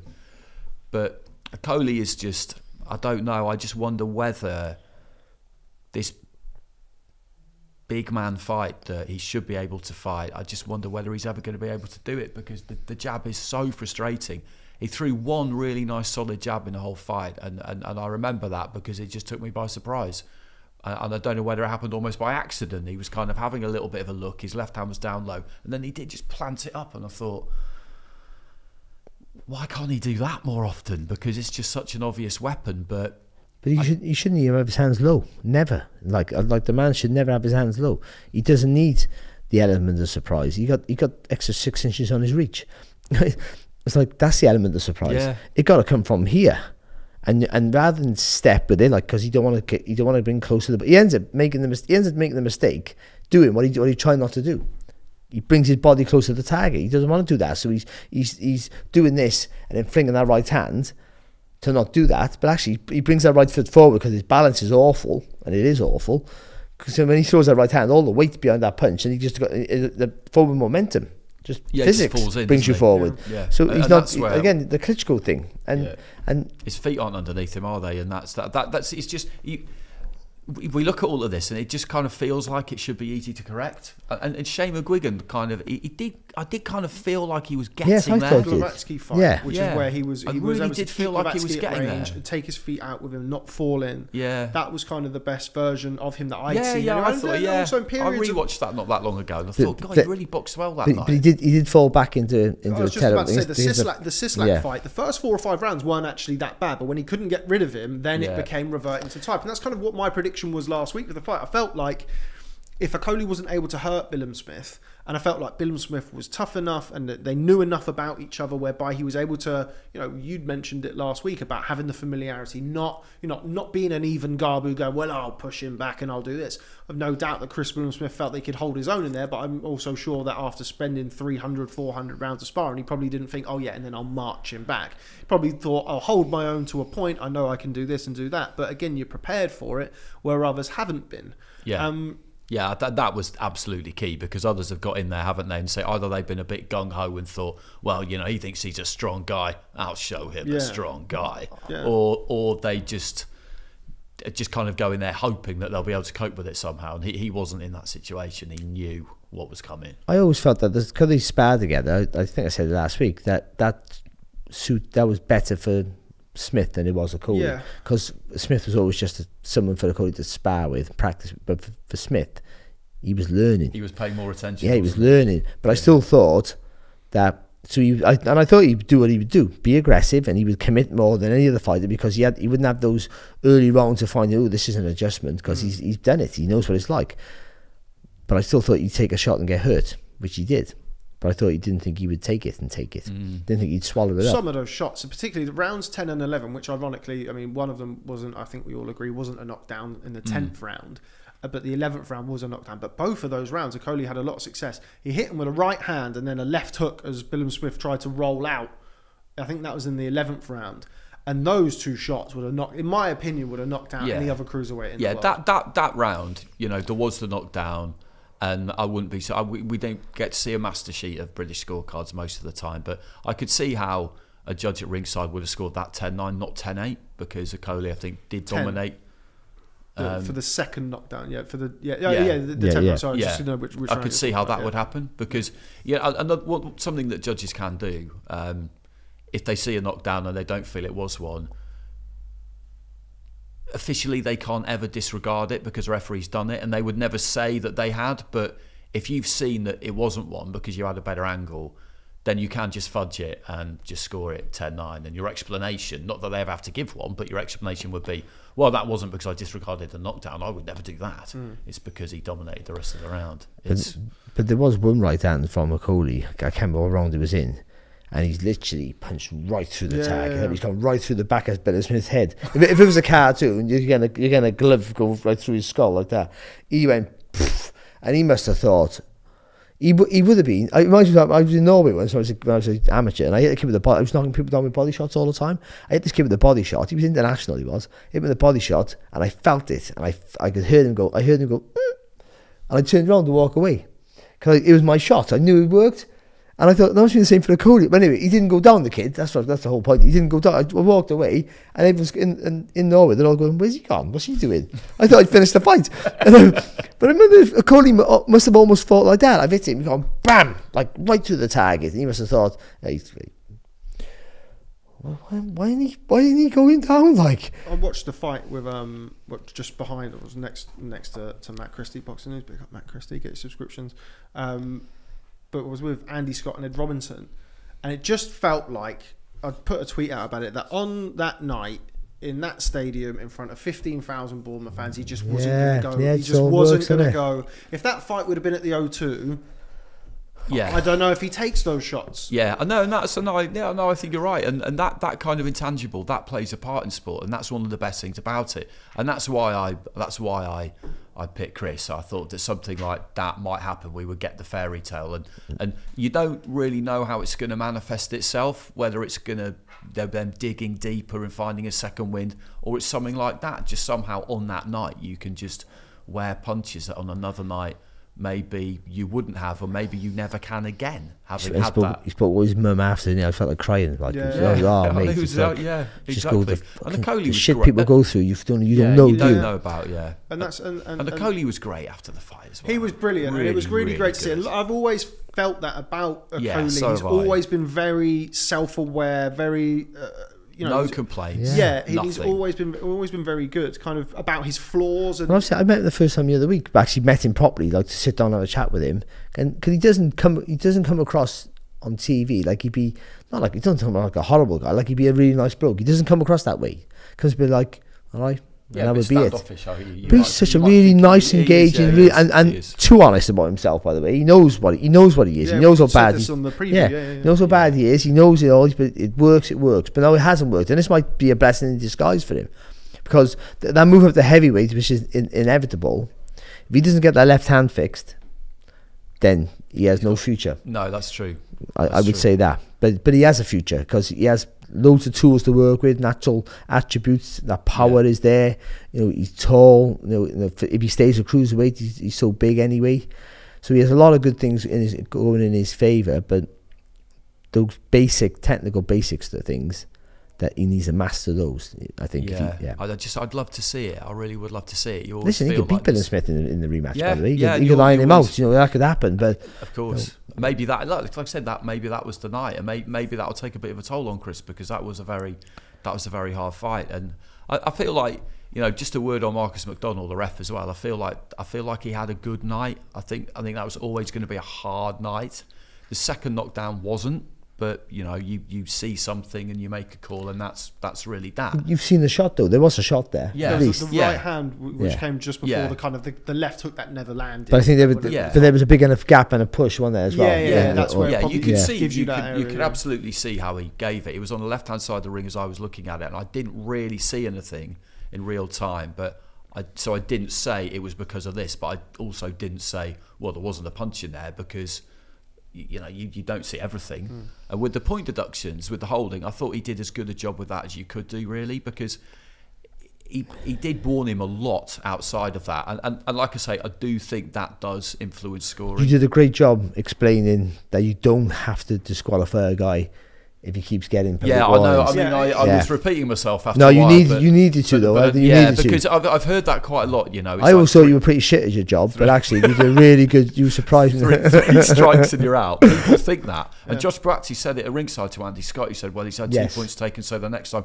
That is not a thing. And Marcus McDonald did a really good job giving enough warnings before the first point, and then enough warnings, but certainly between first and second, I think there was 2 more before then there was. And I think when he took them as well, it wasn't like, well, I've warned you twice, next time I'll take it. I think when he took them, it was when it was really blatant, because as Barry described, with the technique or lack of that Okolie's got, he'll throw that right hand, he's off balance, he'll fall in, and if you don't move back yourself, then he ends up on top of you, and there's a tangle of limbs, and he's bigger than you, and he's the one coming forward, and he's holding, but it's kind of rough and tumble. It's not clear though either, because then Billam-Smith has to hold as well, doesn't he? Yeah, exactly. So and also it's leaning. Sometimes you want him for leaning, not just holding. So a lot of the time it is kind of 6 of one, half a dozen of the other. All right, he's kind of started it, but the other bloke hasn't really done much to stop it.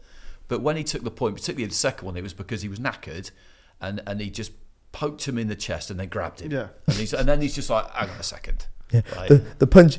He wasn't trying to score. The punch was just there to get his hand closer. It was a means to an end. And so I thought everything he did. But he could have given more points as well. Yeah, he could have done. But then you ruin a fight. Yeah, I think with Marcus McDonald, I thought everything he did made sense to me. And there was a lot for him to get stuck into. Yeah, Lawrence Okolie and Sugar Hill both after the fight spoke to Lawrence. Also at the press conference, they both Lawrence was probably the only bit where he didn't kind of put his hands up. What's he going to say? He said, he'd like to give some seminars to some British judging to show that this is holding and this maybe isn't holding. I felt like, as you've said there, Marcus McDonald gave enough. And if he'd have jumped in any sooner than that, because of course there is the narrative around Okolie and Shane McGuigan and Chris Billam-Smith and the team, I'm sure would have been very, very, very vocal about that in the rules meeting. And they were on the night as well. Of course.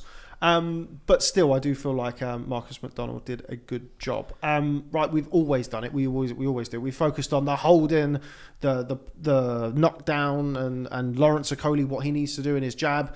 Let's talk about the winner, Chris Billam-Smith, the new WBO cruiserweight champion of the world.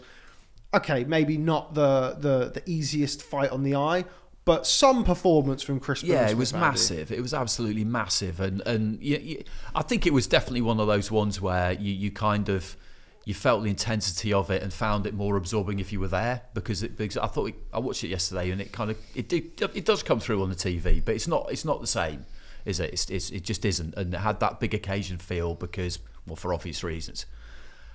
And he knew it was going to be a really, really tough night, and that he would have to dig deep, and that's what he did. Even at those points where you do find yourself on the inside with Okolie and he's all over you, he stood his ground in those situations as well. And he took those punches, particularly towards the end, that not a lot of people could take. Not a lot of people in the world of any weight. Yeah, but he did enough of his own good work too. And the knockdown in the fourth round was heavy. It was heavy. Okolie was in trouble for the rest of that round. He really was. And a bit after. Yeah, and he was in trouble in the fifth as well. So those were back-to-back 10-8s because there was a point off in the fifth. And as you said, in the second half, Okolie really went after him. He knew that he was probably down, but also that he's on the brink here of getting disqualified, maybe, because he's been down this route before. But it's a possibility. As I was saying on the night, and as you pointed out there, everything is at the discretion of the referee. He could take 10 points if he wanted to, all for exactly the same thing. You know, there's no... They decide. But Billam-Smith he would not be denied. It is that phrase. It is that simple. And on another night, would he be able to take those shots? Who knows? But he did enough on Saturday, and it was just... You saw the scenes in the ring at the end. You know, his wife came in, and there's a relationship with the McGuigans, and then he talked about his mum. I didn't know that, and it just, it was one of those ones where you're sitting there and you're watching somebody make their dream come true, and it really is a privilege, because I mean, I never care who wins, and I didn't care who won on Saturday, but when he got it, you know, when you saw it announced, you just think to yourself, wow, like what a story, basically. And it's those type of stories that boxing, you know, the good parts of boxing and kind of boxing is built on.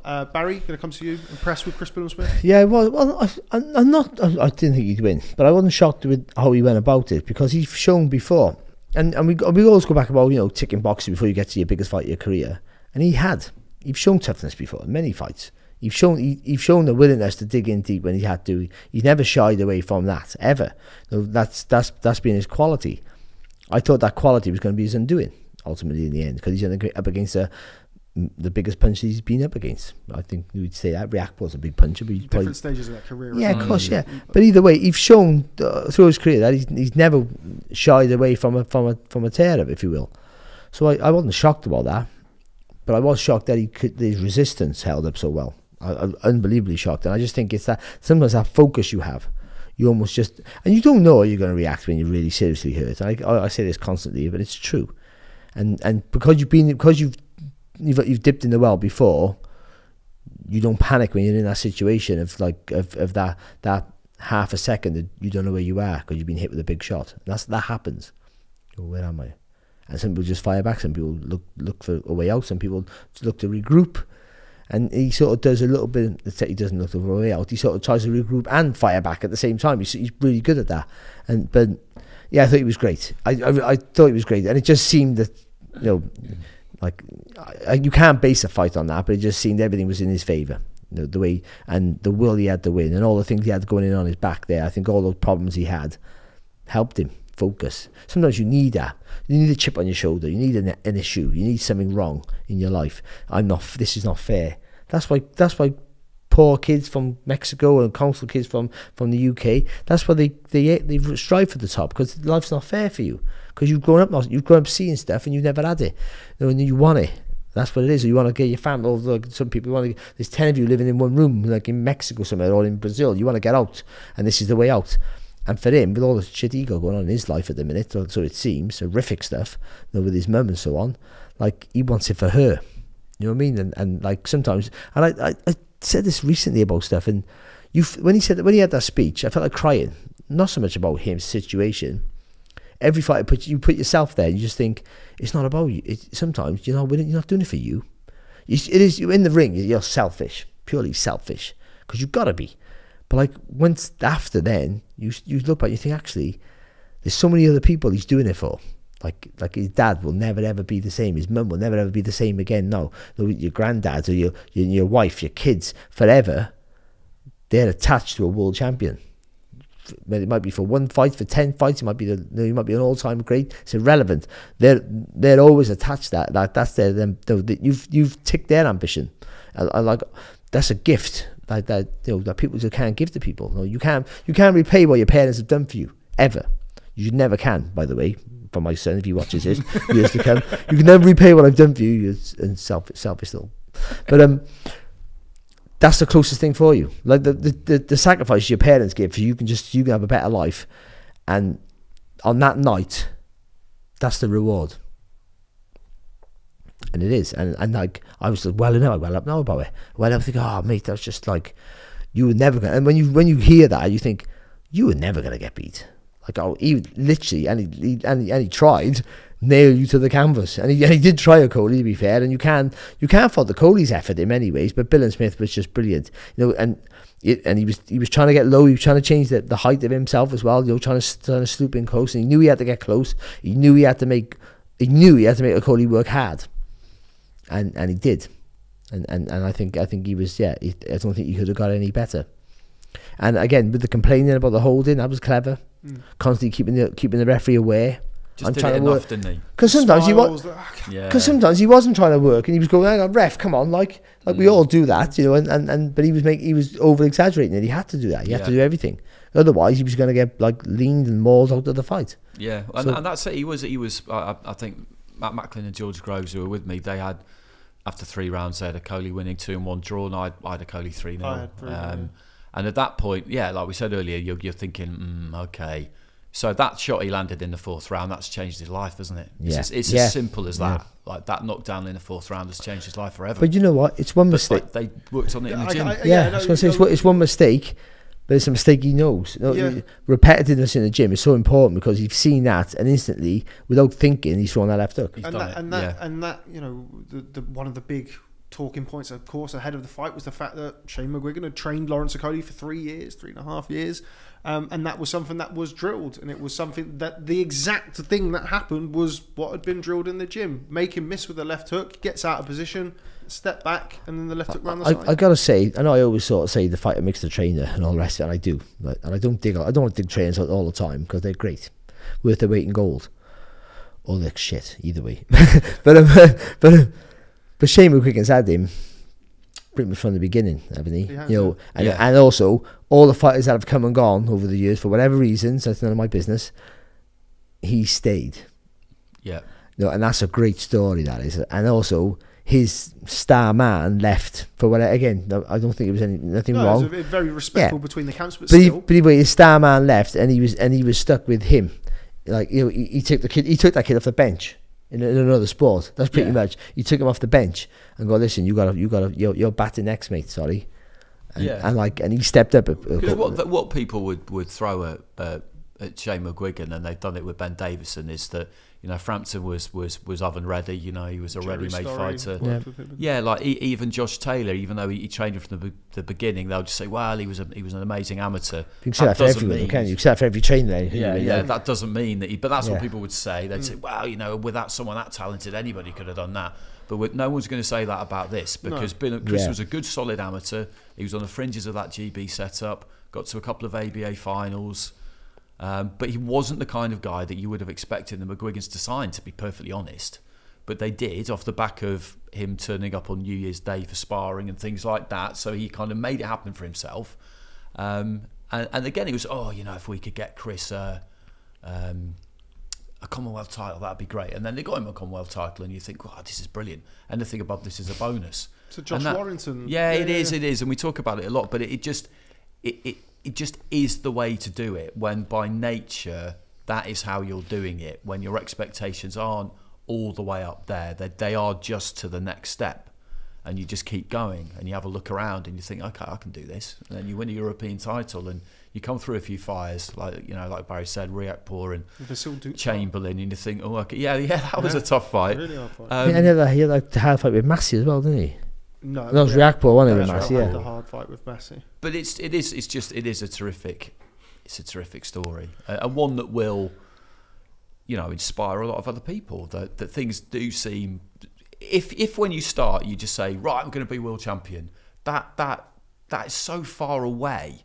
And if you then lose a fight to a Richard Riakporhe, and that fight at that point was probably about English title, British title eliminator kind of level.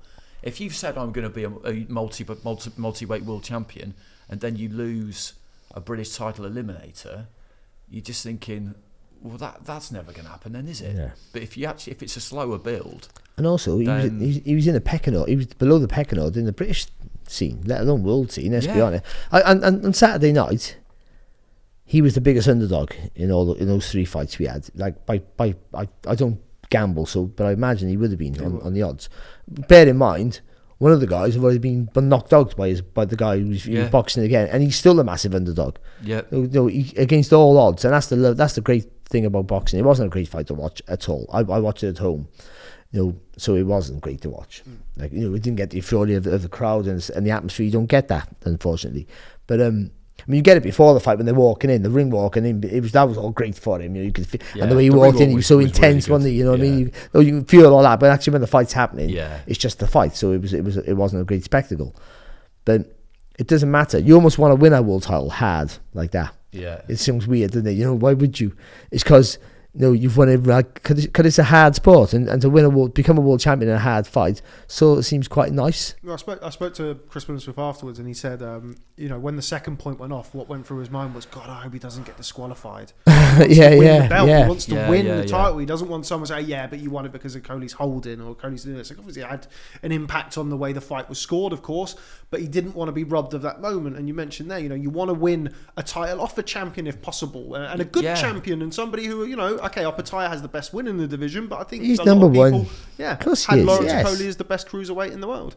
But you've hit on all the touch points on Chris Billam-Smith and Shane McGuigan. George Groves said it because, in his words, Chris is too much of a gentleman to say it, but Okolie joining the gym at a time when Chris Billam-Smith was in the gym and trying to make his way up, and all of a sudden you've got a world champion in the gym, and the fact that Chris's nose was put out of joint. Shane McGuigan spoke in the post-fight press conference about, Chris Billam-Smith not being particularly happy about that, and he'd said to him, look, having this guy in the gym is going to make you a better fighter. You'd spar him, you'll improve, you'll see, you'll get along there, and of course that's how it's worked out. I'm surprised he was like that, because when I left my first trainer, Pat Thomas, I joined Ronnie Rush, and he had Steve Robinson, who just lost his world title. Well, lost it about 2 years before.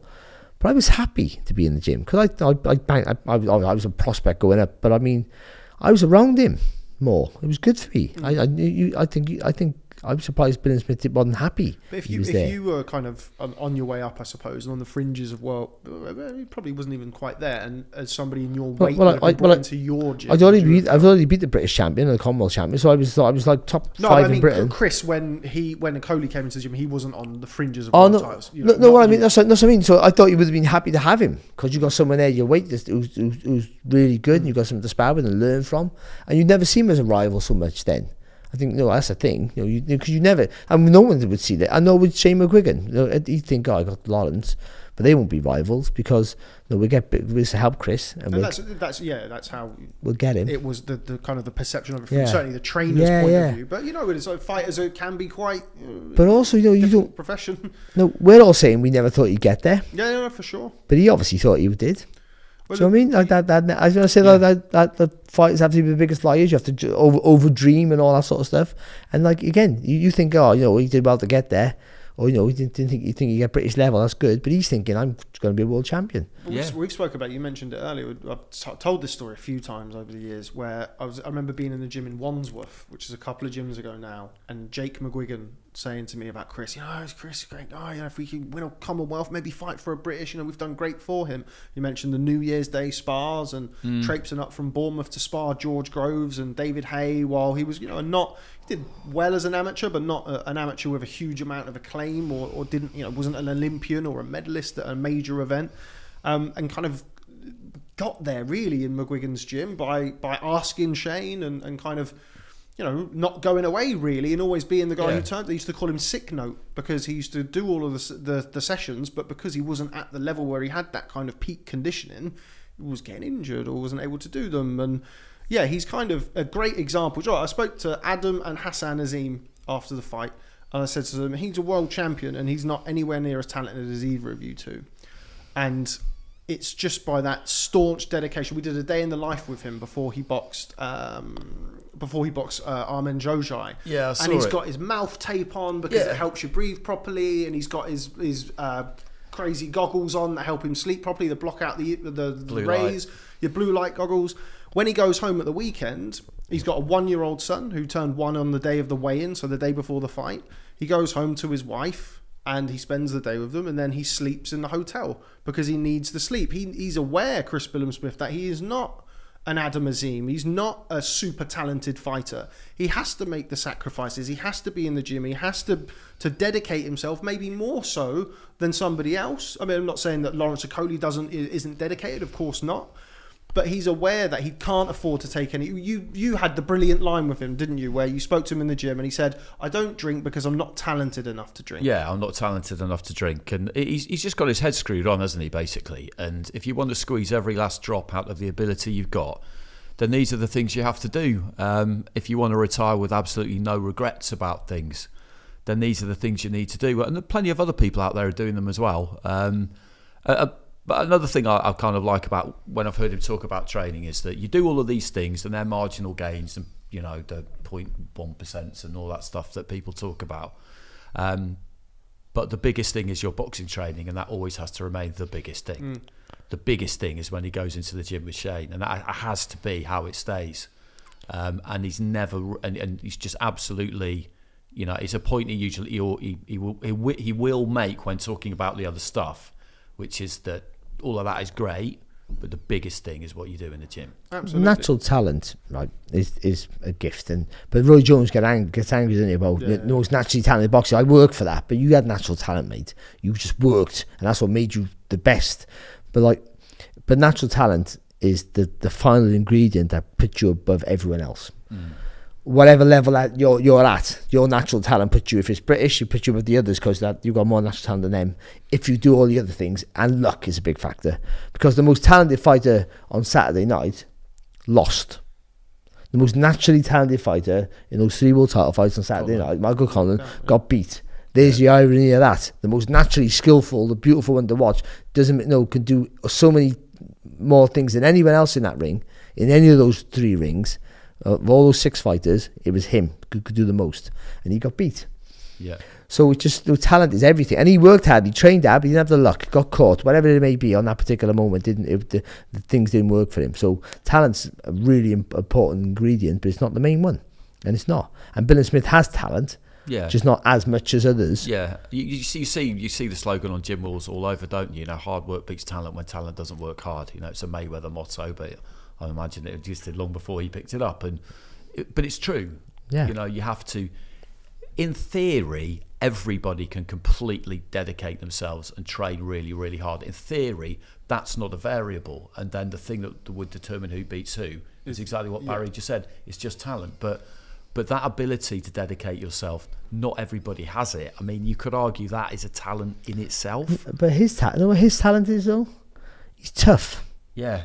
That's his talent that he hasn't had to work on. Yeah, because you can't necessarily teach that. You can't.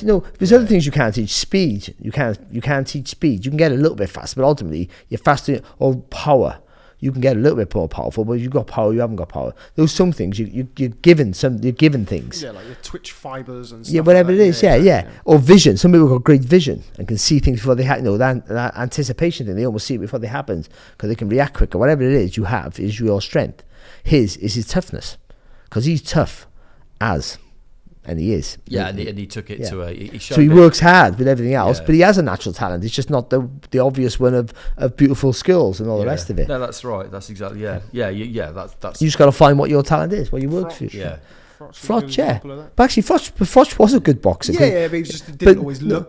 compared to the level he boxed at, he wasn't. He wasn't, his strength was that. It's just... steadfast dedication. Raw aggression, toughness. Yeah.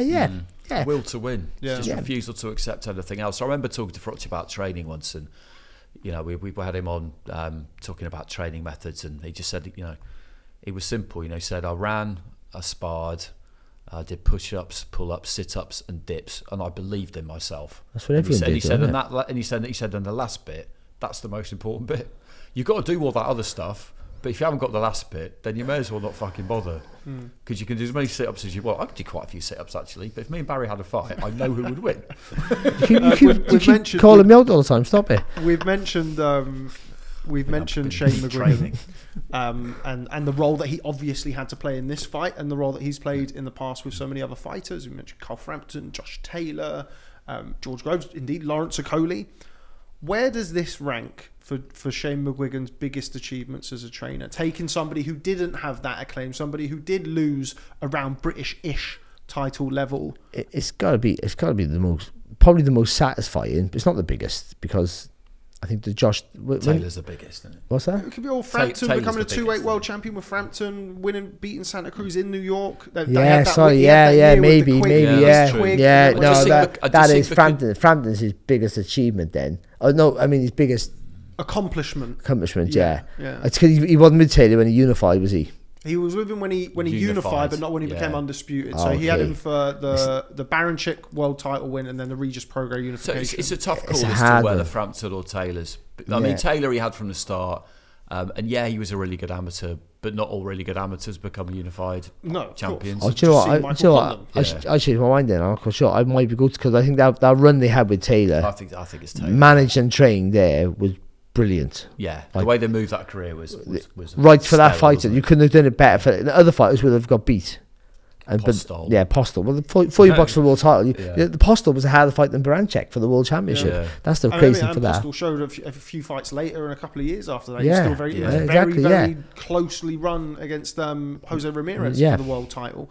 He had some success against Gary Antoine Russell as well. Like, he's still years after the Taylor fight. I think everybody, and I won't mind me saying it, including the people who made the fight, probably looked at the Crawford fight. I think Postol had one 8-rounder or something in Ukraine since that, and probably thought they were getting him at a good time. Turned out to not necessarily be the case. But yeah, I mean, I get what you're saying for sure. With regards to kind of those, they've become the elite. Yeah, but for maybe for where he's taken on a personal level, for what he saw in that kid, that's the truth. Forget what Billam-Smith thinks he was going to become. For what he saw unemotionally at the beginning, he didn't see a diamond in the rough there. He didn't. He just saw a guy who come to the gym. Like, because not every guy you're going to train is going to be any good. But you don't mean you shouldn't train him. Like, remember, you don't go, I'm not going to train you because you might not get the British level. You might get the area level. That's a success. Yeah. So everyone goes on about world level. If you can't get the world level, you're shit. But there are trainers around who do operate like that. Yeah, no, well, I understand that, because they only want to, because they've earned the right that they got the level. They only train top quality fighters, but others don't. And maybe Shane's at that level now. Probably he probably won't take fighters if you don't think they're going to come to the very best. He's earned that right now. Maybe that's how things work. But I mean, not every fighter's walking in your gym a superstar, and you see it. You get Adam Azim walking, you go, oh well, all I gotta do is just pat him down, and I'll give him some advice, and I'll try and take some credit. But this, pretty much, he's doing this on his own. I'm just walking with him, and that's the truth. And you will help him, of course, but ultimately that kid's a talent, whoever he goes with. Maybe Josh Taylor's the same. I don't quite know, but and Frampton, you don't know. But they're more conventional, so you play a bigger part in their career. But Billam-Smith, you're like, what can I do with this kid? You don't know he's tough at that point. At that point, you don't know how tough he is, how dedicated he is. You don't know that. You just watch him spar or watch him hit the bag, and you think, yeah, he can fight a little bit because he was decent amateur, but not great. But you don't see anything. You see Josh Taylor spar for the first time, and you go, whoa. You see Frampton spar or hit the bag, and you go, whoa. You see it straight away with them, and others you don't. So that might be on a personal level. I bet you he's at home thinking, you know what? I take all the credit for this kid's career, every ounce of it. He won't, but you know what I mean. Yeah, if he ever could, he would be this one. Yeah, I think I did a post-fight interview with Shane McGuigan, a very late one, and he'd said in that it was his proudest achievement, which I think probably sums it up quite well. Look, if Chris That's what I'm trying to say, actually. Sorry, yeah. Yeah, if Chris Billam-Smith can go on and beat Arsene Goulamarian and then go up and have a decent heavyweight career, I don't see that happening. But you see what I mean. If he goes and becomes undisputed cruiserweight world champion, then I think it's a different conversation for achievements. But yeah, he said it was his proudest achievement. Early in the week, he I think it was after the workouts, he jumped on the stream, and Anna Woolhouse asked him, where would this rank? And he said it then, before the event. He said, I think this would be my biggest, proudest. I'm not quite sure what he said. It was obviously what he meant, when he talks about when he describes it as big or whatever. But you could see that he knew it was a real job, and I think he said as well that it would be kind of masterminding, if you like, a win over Okolie. With Billam-Smith, although that bit's kind of in brackets, would be his biggest coaching achievement of his career. To come up with a plan for that, then your guys got to go out and do it, obviously. But coming up with that plan. Do you know what? You're right, because fighting Okolie, whether you like it or not, whether he's horrible to watch, to beat him, you've got to take that risk of getting caught. That you have to, and they knew that. And so you spar with him, you know him, but also like going into a fight. Going into a fight, and I've done it once. Going into a fight knowing you're going to get hurt. You all think, you got to take punches and it all hurts, but knowing you're generally going to get hurt, right? Like, this guy can bang. There's no way I'm coming out of this going, he didn't hit that hard. You know what's going to happen. You just think you're hoping that you can take it, or make him miss most of the time and just and minimize it. He knew he was going to get caught with big shots. Get your mind right for that. That's it, and that's that. And as a trainer, to get you make sure your fighter's mind's right on that. And they know each other so well, and they know each other in and out. The trust. There's exactly. No need to lie. There's no need to. They're very, very self-aware. And again, kind of, you mentioned it earlier with, over the years, fighters leaving the gym and fighters come in and go in, and they live together for a few years as well. So they're as close really as you can be between trainer and fighter, and having that trust, which is the right word there. It's going to be awful now when he leaves him to go to someone else. He'd be Benny McGirt for his first defence. But that knowledge, that knowledge that the fight is going to be like that, is not everybody can handle that. They might think, win, lose or draw, this is going to be brutal. And they might think, but they're hoping it won't be. That somehow on the night it won't be, and then it is, and they can't really do it. He just accepts it. Understands that. There's very little ego, it seems, with Chris Billam-Smith, and to kind of be okay with that and understand that and go in there and be able to execute and hold it together on the night. I think Boxer going to Bournemouth a couple of times was definitely a help. Having the big summer show down there last year, and then Bournemouth again before. So it's not new. And he'd said this previously, it's not new. I've been there. It's different. He's fighting at the football stadium, but he's done the fight week at home. It's not like, the usual surroundings of being in London. He is now, he's the first world champion Bournemouth have had since Freddie Mills, who, for reasons outside of boxing, doesn't get spoken about. And that is something that I've spoken to Chris Billam-Smith about in the past. There's not an awful lot of murals of Freddie Mills in Bournemouth. You wouldn't know. Yeah. So, and for him, it was kind of being billed as the biggest event in Bournemouth sporting history outside of the football. Of course, the fact that the team have stayed in the Premiership, the Premier League, showing our age, is kind of Division 1 it was for me. I'll tell you what's interesting now, though, is that if Okolie takes that rematch, then that won't be in Bournemouth, I don't think, because he's too big for the international centre now, Chris, and they're not going to wait until next summer to do it. So if that happened in autumn time, that would probably be in London. And I wouldn't, if I was Okolie, I'd go, I'm not going there again. If he has anything to say, I don't know. I would say something though, boxer, and I know they might have paid a lot of money for Okolie, I presume. But you're buying him on his potential to go to heavyweight, really, aren't you? Because then if you're a heavyweight, you're a pay-per-view fighter. And they had a lot of cruiserweights at the time that they could have in theory matched him with. But they've had a result here because they got a more marketable fighter, a more crowd-pleasing, but a more visually better fighter to watch. Just sold 15,000 tickets as well. Yeah, but I mean, for TV as well, he's better to watch than. I mean, and that's always been the case. Okolie was always the better fighter on paper before this fight, but you still rather watch a Billam-Smith fight because it'd be more entertaining. Yeah, I mean, Okolie might get the show wheel finished when he pushes you to sleep, but he also might put you to sleep in the negative way. And he knows this about himself. That's what I like about Okolie. He knows what he is. But now he has to know what he is and just not go, well, I know what I am, but it's working. No, I know what I am, but no, it didn't work. No. Now we got a problem. Yeah, I think it probably did take him losing, actually, to jerk him out. Yeah, I don't think it's a bad thing for him, actually. Jerk him out of that rhythm, because previously... Yeah, I've not really thought about that, but maybe this is the thing that had to happen to get him to realise that maybe what Sugar Hill's been telling him but he's not been doing is what has to happen. Because if something's always worked and someone says you need to do it a different way, you might start doing it, but then you might just think, don't really though, do I? You just do what you've always done. It's going to be interesting to see what happens, because Okolie after the fight said 100% I want the rematch. Now I know that Okolie versus Riakporhe was a big fight for Boxer, for Sky. They could have done a good job with that. It was something that was very much kind of not one eye on. It wouldn't be, obvious, but yeah.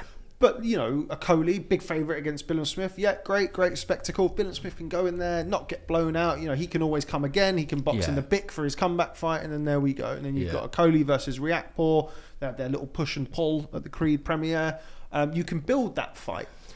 Now I'm interested to see what happens, because the IBF title is a little bit precarious at the minute. Al Siesta of Boxer, the head of international boxing, is on his way. He's probably there now to the IBF convention. I think there's a chance that we see Richard Riakporhe versus Mateusz Masternak for the vacant IBF title. I think Jaya Patai's got things going on outside the ring, and there's a potential for that.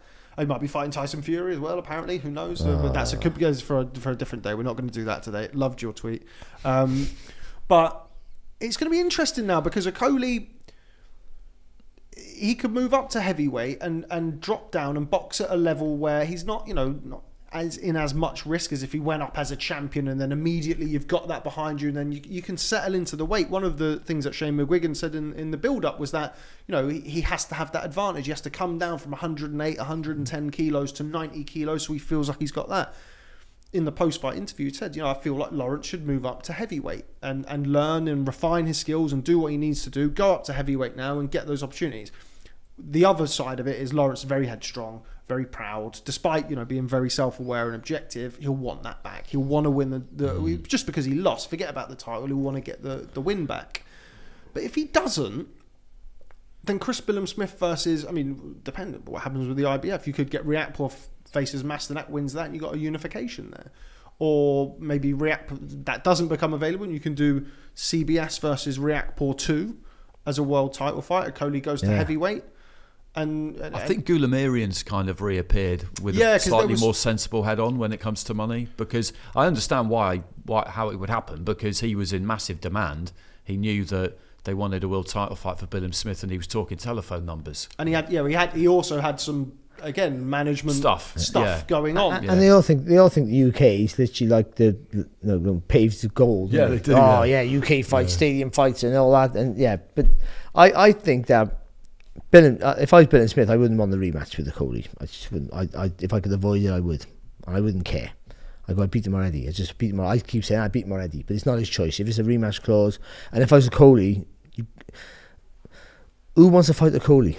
That's the truth. So without a title, that's it. Who wants him? He's not a big draw. He's not exactly. We were saying so even Riakporhe, that beef there becomes nothing then. Because what's it for? What do I gain by fighting Okolie, who I might lose to, or good? Will probably still be a favourite, by the way, of course. So why do I want to fight him? He has nothing for me now. And we always talk about kind of the modern era. Oh well, what about me? Put the belts in the bin. Okolie that was his. That's how he sells. That's how he does anything. Yeah, that's his currency. Because Chris Billam-Smith wouldn't have sold 15,000 tickets unless this was a world title fight. No. Shakur Stevenson can move up in weight and do what he wants because he's Shakur Stevenson or Errol Spence or Terence Crawford. They can go. They make the belts. Other fighters like Lee Selby had the issue. Exactly. One of them beat him fair and square, but I mean, he wasn't a featherweight for about a year or two before that, but. Yeah, where does he go? No one knows who he is. He don't get he has to work his way up from almost not from scratch. But if he goes to super featherweight or lightweight, he has to start almost all over again. The value is in the belt. Same would have been for me, of course. Yeah, and that's why, although having 4 belts and rankings are much maligned, they're really important because they provide a route for people who aren't a big draw or aren't a big sell, and that we've seen it during the week that. For Okolie, we knew he had the rematch clause, so he'd get the opportunity to get it back if he lost. But for him, that world title is more valuable for him than it is for pretty much any other world champion you can think of. Because if he hasn't got one, then he's got to work his way up into mandatory because no one's giving him a voluntary. But this is where organisations, they haven't got any power, unfortunately. This is where they should say, you can have your rematch clause, but your next defence is not him because you just beat him and it wasn't controversial. So So you got to either box another mandatory, then you can choose him if you want to, or if you got a voluntary side, you can choose him if you want to because he'd still be in the top 10 or 12, or you have to fight your mandatory next. That's what they should be saying. All this because again, this rematch clause now, if there's I don't know if there's a mandatory next, I don't know. No, because light was the mandatory, wasn't it? There you go. Yes. So it's obviously it's a waste of time. I won't carry on with it. I know what you were about to point. Yeah. It's going to be very interesting. I mean, Gulamarian was the fight that we thought we were going to get for Richard Riakporhe. We were going to see for Richard Riakporhe, but as I say, it looks as though the IBF there could be an opportunity there. So who knows? Yeah. But I don't know. From my point of view, I think Lawrence Okolie is very headstrong. I think he'll see the value in that, and I think he'll want the rematch. And it depends then on. I'm not a contract lawyer, and nor's anybody on Twitter, But then it's how tight's the contract, and obviously it's still under contract with Boxer and Sky Sports. Do they say, look, this is how we think, and this is the route that we think should go for you because it works here, it works here, and it works here for us? It's obviously, by all accounts, being paid very well. Potentially, there's a conversation that can be had there. If it's not the Lawrence Okolie rematch for Chris Billam-Smith, and vice versa, if it's not Chris Billam-Smith or Lawrence Okolie, Barry, who do we see next for both of them? Or who would you like to see next? I'd like to see Riakporhe again. To be honest, I would. I think it's a sellable fight for him. I think you just put him now in marketable fights now, Billam-Smith. I keep going, and that has to be probably one of the biggest for him. So great, they can build it up from what happened before. It was a close fight they had the first time. They're both different fighters now. Billam-Smith's much more improved, I would say. So he goes in a favourite certainly after that win, but before that win, he probably goes in a favourite, even though he got beat the first time. And yeah, and it sells out wherever it goes. I think I think now people from Bournemouth would travel. Yeah, because London's not a million miles away from Bournemouth. It's bad enough, but I mean, I think they'll travel. Yeah, I do. I think he's that was how tough he is, and the storyline he has, and everything else about him. He's a proper kid done well. He's a boy next door. That's his image. Like he's your neighbour. Who just happens to just like, oh, what do you do, Chris? Yeah, I'm off to work today. Aye, mate. Oh, where's the tracksuit that kid? What does he do? I don't know. The next minute, you go, he's a world champion. You know what I mean? It's like that. It's like that, isn't it? No, and then you go, wow, I didn't know that. You modest kid. No, he's almost like a different selling point from like. No, everyone's brash and flash and having to do stupid things to get themselves known and saying rubbish on the internet and slagging people off, and he's not. He's almost like a different selling point by not selling himself. He's unique, no? Very humble character. That's what I should have said. Humble. Very humble. What about for Lawrence Okolie? You got to go after that rematch. He needs that belt back. Yeah. He got to get it back, and it's achievable for him. By the way, he can win. I think Billam-Smith. I think Billam-Smith could beat him again. But I mean. But also with Okolie, I think he also needs months away to master all that crap I said earlier about the jab. Yeah. I don't want to repeat it, but he needs to do that.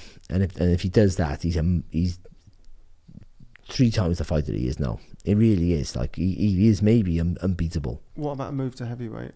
Not yet, until you got to do that right first. Yeah, absolutely. He goes to heavyweight touching with the jab. You know he has power. You could do that, but if it, you'd assume that if he moved up to, you assume whatever you want, but if you're saying he moves up at lower levels, it doesn't mean he moves up and he goes to 8 rounders. But Dindo Bino, what's his name? Bindo Dino. What's that fella name? Bogdan. That's what I said. But yeah, box is let's say box is a 10 rounder against Bogdan Dino. Here's a fight. Here's a fight. So you should. Boxer, I think, owe a fight to Hughie Fury. Anyone up for that? No, I don't. Lawrence Okolie versus Hughie Fury. Anyone? No. Anyone at all? And it's a hard fight for him. I know he gets a lot of stick, Hughie Fury, but he's technically quite good. It's a hard fight for him. So like, especially without a jab, because all of a sudden the other guy's 6'6" with a long reach. Your advantages disperse as you move up in weight dramatically. So you have to be technically good. That's what people are about big punches. He moves up in weight. It's usually the boxer who can cope more because technically he's better and he can adapt more. You get some freaks who just carry their power through the weights, but it's very rare. Especially physically strong fighters struggle going through weights. Yeah, I think for him, because people talk about his punching power, but it's his physical strength. I've watched him spar Daniel Dubois, and after 3 or 4 rounds, that heavyweight nudge in the clinch, does start. You're not able to manhandle Daniel Dubois like you're able to manhandle cruiserweights. You know, he's absolutely 100% right. That Okolie, the next thing that has to happen is that stylistic shift, that alteration that we all want to see. It's got to happen, and I do think that maybe losing is what had to happen for him to realise that it has to happen. Because I just don't believe that he's really doing in fights what Sugar Hill's getting him to do in the gym or asking him to do in fights. But having said that, as we've all admitted here, he landed more than enough solid right hands to knock somebody else out. Which again is a good thing. It's not a good thing for him now, but I mean, it's a good thing that he's now found out. Like sometimes he'd be in fights now, just couldn't land with the punch because his distance is awful still. His distance is absolutely awful. But you'll know that he nailed him absolutely clean and he didn't knock him out. And as you go up in weight, when a guy goes from being 14'4", whatever it is, to 18 stone, and he absorbs it better. And it hurts him, but he absorbs it better. Do you think his performance in himself? Because I felt like there were areas in the fight where Okolie did look tired, and he does cut a lot of weight. He's a big lump. Do you think his performance could be improved? And like the things that you're working on, the technical stuff that you have to work on in the gym, if you're not doing we need to talk fat camp, and you're having to lose weight and things like that, you can work a little bit more on your craft as opposed to trying to make the weight or doing it on a calorie deficit. Tell me he tires a lot. He's bouncy on his feet. No, I love the bouncing feet because you're a nice rhythm to your work. But again, I could repeat myself. When you have no judgment of distance, when you don't know what your range is, then that bouncing doesn't help you. It helps someone who knows where they are because you're getting out, in and out, and you're forcing the guy to make a mistake, and he can't read your work. But you know where you are, so when you attack, you know you're attacking. If he makes you miss, it's because he's made you miss. When Okolie misses, he's missed. You haven't made him miss; he just misses. Because he hits so hard, when he attacks, most fighters just cover up. So the target's there to be hit for him. So that bouncing's because he's a big lump. That bouncing is taking energy away from him. He needs to be sliding. He needs to be moving in and out with his feet, but he needs to slide. You got to get down on his feet. And I'm usually the other way but I think for bigger guys, the bouncing don't help. It changes your energy. It's too much for you. And also, because he swings while he misses, all that, and that's the same for any weight. When you miss, like it's so draining. When you miss with a big shot or any shot, and you got to bring it all the way back, you get no mental satisfaction. It drains you. It's tiring. You got to bring that punch all the way back. And as the rounds go on, it is like all the way back with missing shots. That tires you out. And he misses continuously. Even though he lands with enough, he misses too many shots because he doesn't know where he is. And when you're fighting somebody who's sparred 300 rounds with you as well, all of those things are exacerbated. Every time you get on your toes, he's going to go even close, bump, because he knows you're setting him up to go bump, bump. So he goes again right close to you now. The flip side on getting the rematch is if he was to lose again. Oh, he's done. Like no one's going to want to fight him still, even though he looks a more beatable fighter now all of a sudden. Then he moves up to heavyweight on the back of 2 losses, and that's he moves. It's the problem. The good thing about that with the heavyweight is you're only ever one fight away from boxing Tyson Fury. No, you're only ever one fight away from, like, look at Derek Chisora. But who's going to take even the risk of that? Who's going to get? How's he going to find himself in a fight on the back of 2 losses? Where, because again, he's still going to be able to punch up there, and he's going to be faster as well. Then he's the new Johnny Nelson. When Johnny Nelson in the late 80s, put up an awful display, had a world title shot against Carlos de Leon, didn't show up, and then he had to travel around the world and regain himself. He showed a great. I don't know Johnny as a person, but he showed a great mental resolve. And humility that he knew he had to, they said, you'll never be boxing on TV ever again as long as you live, pretty much said to him. And he had to go travel around the world as a heavyweight. No, he wasn't a heavyweight to make a living. I think he went like a WBF. He went the Wildlife Boxing Federation.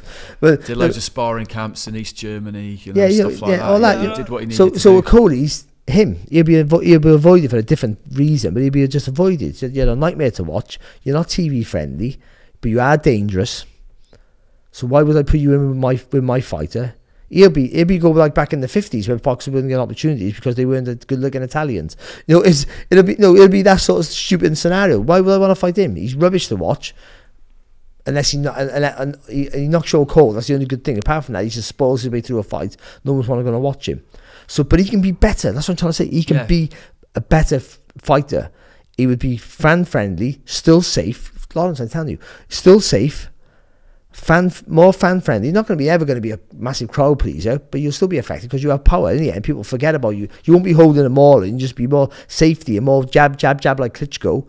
But all they remember is when you go bang and knock them out. That's all they remember. And that's all we remember now for most of his career. We remember the disgusting displays of the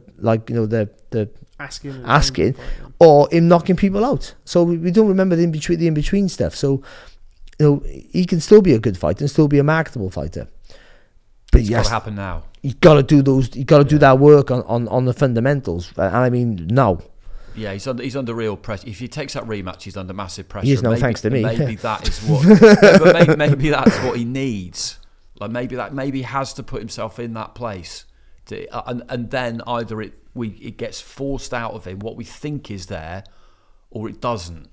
I want him to be good. Yeah, I do. Because I think he's been victimised because he's not good to watch, which I understand. I do understand that, but like he has feelings, this kid, mind. And people just talking like he's just like he hasn't got feelings. He's not going in a fight on purpose to make it. He don't think I'm going to make everyone hate me. Yeah, watch this now. I'm going to make this fight. This fight will be good, but I'm going to make it rubbish. He is what he is. Like he just thinks I want to win a fight. I want to win a fight, not get hurt, please. That's what he's thinking. And people are beating him up online about that, and in person probably. Maybe not so much in person because he is massive. But I have want him to be. He can be better. I want him to be good. I don't know him, so I haven't got a favour towards him. I just think for all that abuse he gets, and it's justified. I half want him to sort himself out because I think it's somewhere in there. That's it. I've always wanted that. Because I do. Don't feel jump on like, the bandwagon now, really. You're not getting 10% of shit, mate. I do feel like it's in there because we've seen some glimpses. I think it is there. But he's a world. And I would love to see it. But he can go to that kind of. Yeah. But he can be better. He can be better. I think than so. he is, despite what he's already achieved. What do you think happens next, Andy? And what would you like? Well, I think I think he takes a rematch, and I want him to. Because I think he has to put himself in that place, in that position. And it may be a big ask because they haven't been together that long still, him and the trainer. But I think that's the only move for him. And it will be kind of shit or bust in a way. So it is quite dramatic. But I think that could be what he needs. That this defeat was maybe what he needed to make him understand that, like Barry said, it's not always going to work doing it the way you've done it.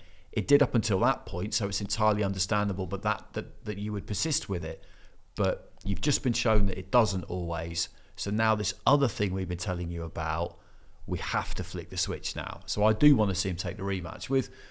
But let's say he didn't for Billam-Smith, then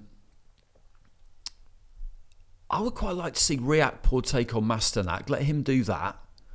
because Masternak, I haven't seen him much recently, but he's been boxing a long time. He's tough and he's seasoned and he's good, but he's been boxing a long time. Boxer Armin Zhozai, a few fights back. Zhozai had some success with him early in the fight and then got clean. Very similar to the CBS fight. Yeah, I watched that in the end. Plenty left, Masternak. Still got plenty left. But Riakporhe could win that fight. Yeah. You would give him a good chance.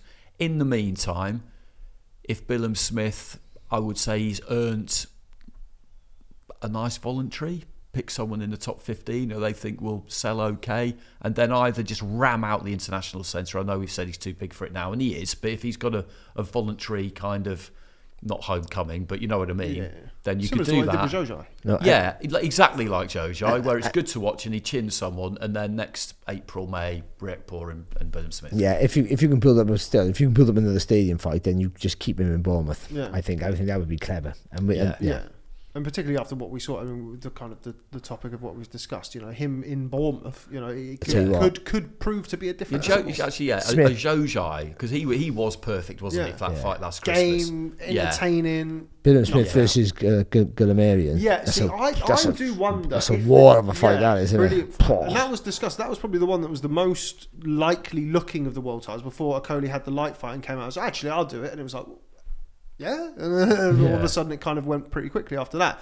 But I just wonder whether or not they maybe look at trying to do that, because I mean, if you could get that done, we've seen it in the past. Become a unified world champion, and with Josh Taylor, Carl Frampton. Carl Frampton was we'll win the world title. Let's unify the world title. Let's move up in weights. So Billam-Smith beats Gulamarian, Riakporhe beats Masternak. Those two box.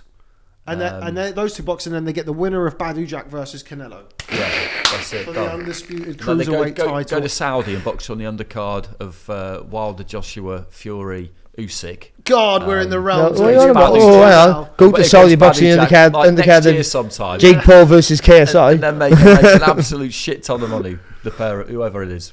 Final one before we wrap things up. I want to know who is the best cruiserweight in the world and who is the best featherweight in the world. Andy, going to come to you first. Well, okay, well, I mean, we've talked it out quite a bit, haven't we? So I'll just go for some brief answers. I'd go Opataya because he beat Breedis, and featherweight is a little bit more difficult. But I'd go Lopez. Okay, I'm the same for the cruiserweights. I think Opataya, that win stands out still, and even though he just beat the Okolie, who I said was the best, so I should make Billam-Smith the best. I do think Opataya's win was better, and I think Ramirez. I'm shocked. But on body of work, I can't pick Ramirez. I think. But it is really close between the others, though. Featherweight's really because you think about it, Lopez has when beaten... Ray Vargas comes down, he's going to take some beating at featherweight with his frame. And his style against those guys is perfect. And if beaten who thing doesn't really work in that division. No. One's beaten one, who's then beaten the other one. And there's such a lovely blend of styles. And if Navarrete realises he can't be a super featherweight anymore, that's another one. Which he might do if he boxes Oscar Valdez. He's not. He's a featherweight moving up, but still Valdez. It's just super featherweight is a step too far from them. As it was with Ray Vargas. Yes. But still, it's a great division. But Lopez, I wouldn't be shocked if Lopez knocked out Ramirez either, to be honest. But I think he's so clever. He's got that awkward style against. Having said that, when we've spoke about it on umpteen occasions, Ramirez, for all of his silky skills, he can stand and have a go. Thinking about it, I should probably pick Wood, because I picked Lopez because he beat Warrington, who was kind of, who was the longest standing, longest serving, kind of top level fighter who was around. But he did also. But then Lara beat Warrington and Wood beat Lara. So that's what I mean. Both divisions very interesting. There's a lot of different angles. For me, I agree. So Opataya the best cruiserweight in the world, but he hasn't boxed in a little while now. He's had things on outside the ring. He had the broken jaw. Yeah, I'm not saying that I think I'd win. Rank him. I would rank him at number. But I could see both Chris Billam-Smith and Arsene Gulamarian beating him. So could I. Featherweight. It's hard. It's really hard. I'm gonna go with Rabesi Ramirez, but again, it's not necessarily on the body of work. Yeah, that's fine. It's kind of more on the eye test. Yeah, obviously the amateur. But basically, you think that he would beat the others. Yeah, but that's not how I've gone with it for the cruiserweight, so I'm contradicting No, myself. I know, but just but that's why all these like top tens and all these Just mythical, opinion, yeah. But I think science featherweight's behind super exciting. Yeah, it's really When good, Ray Vargas comes down, he's going to take some beating. Yeah. Because he's big, he's long, he's got good chin. Yeah. But yeah, I'll go with Opataya and Ramirez, both with significant asterisks on the side. But that's it. That's all we've got time for here on the boxing show. As always, I'd like to hear from you guys. Let us know, and girls, of course, let us know who you think is the best cruiserweight and featherweight in the world. But from me, Rob Tebbutt, from Mr. Barry Jones and Mr. Andy Clarke, thanks very much for stopping by for this edition of the boxing show, and we'll catch up with you next time.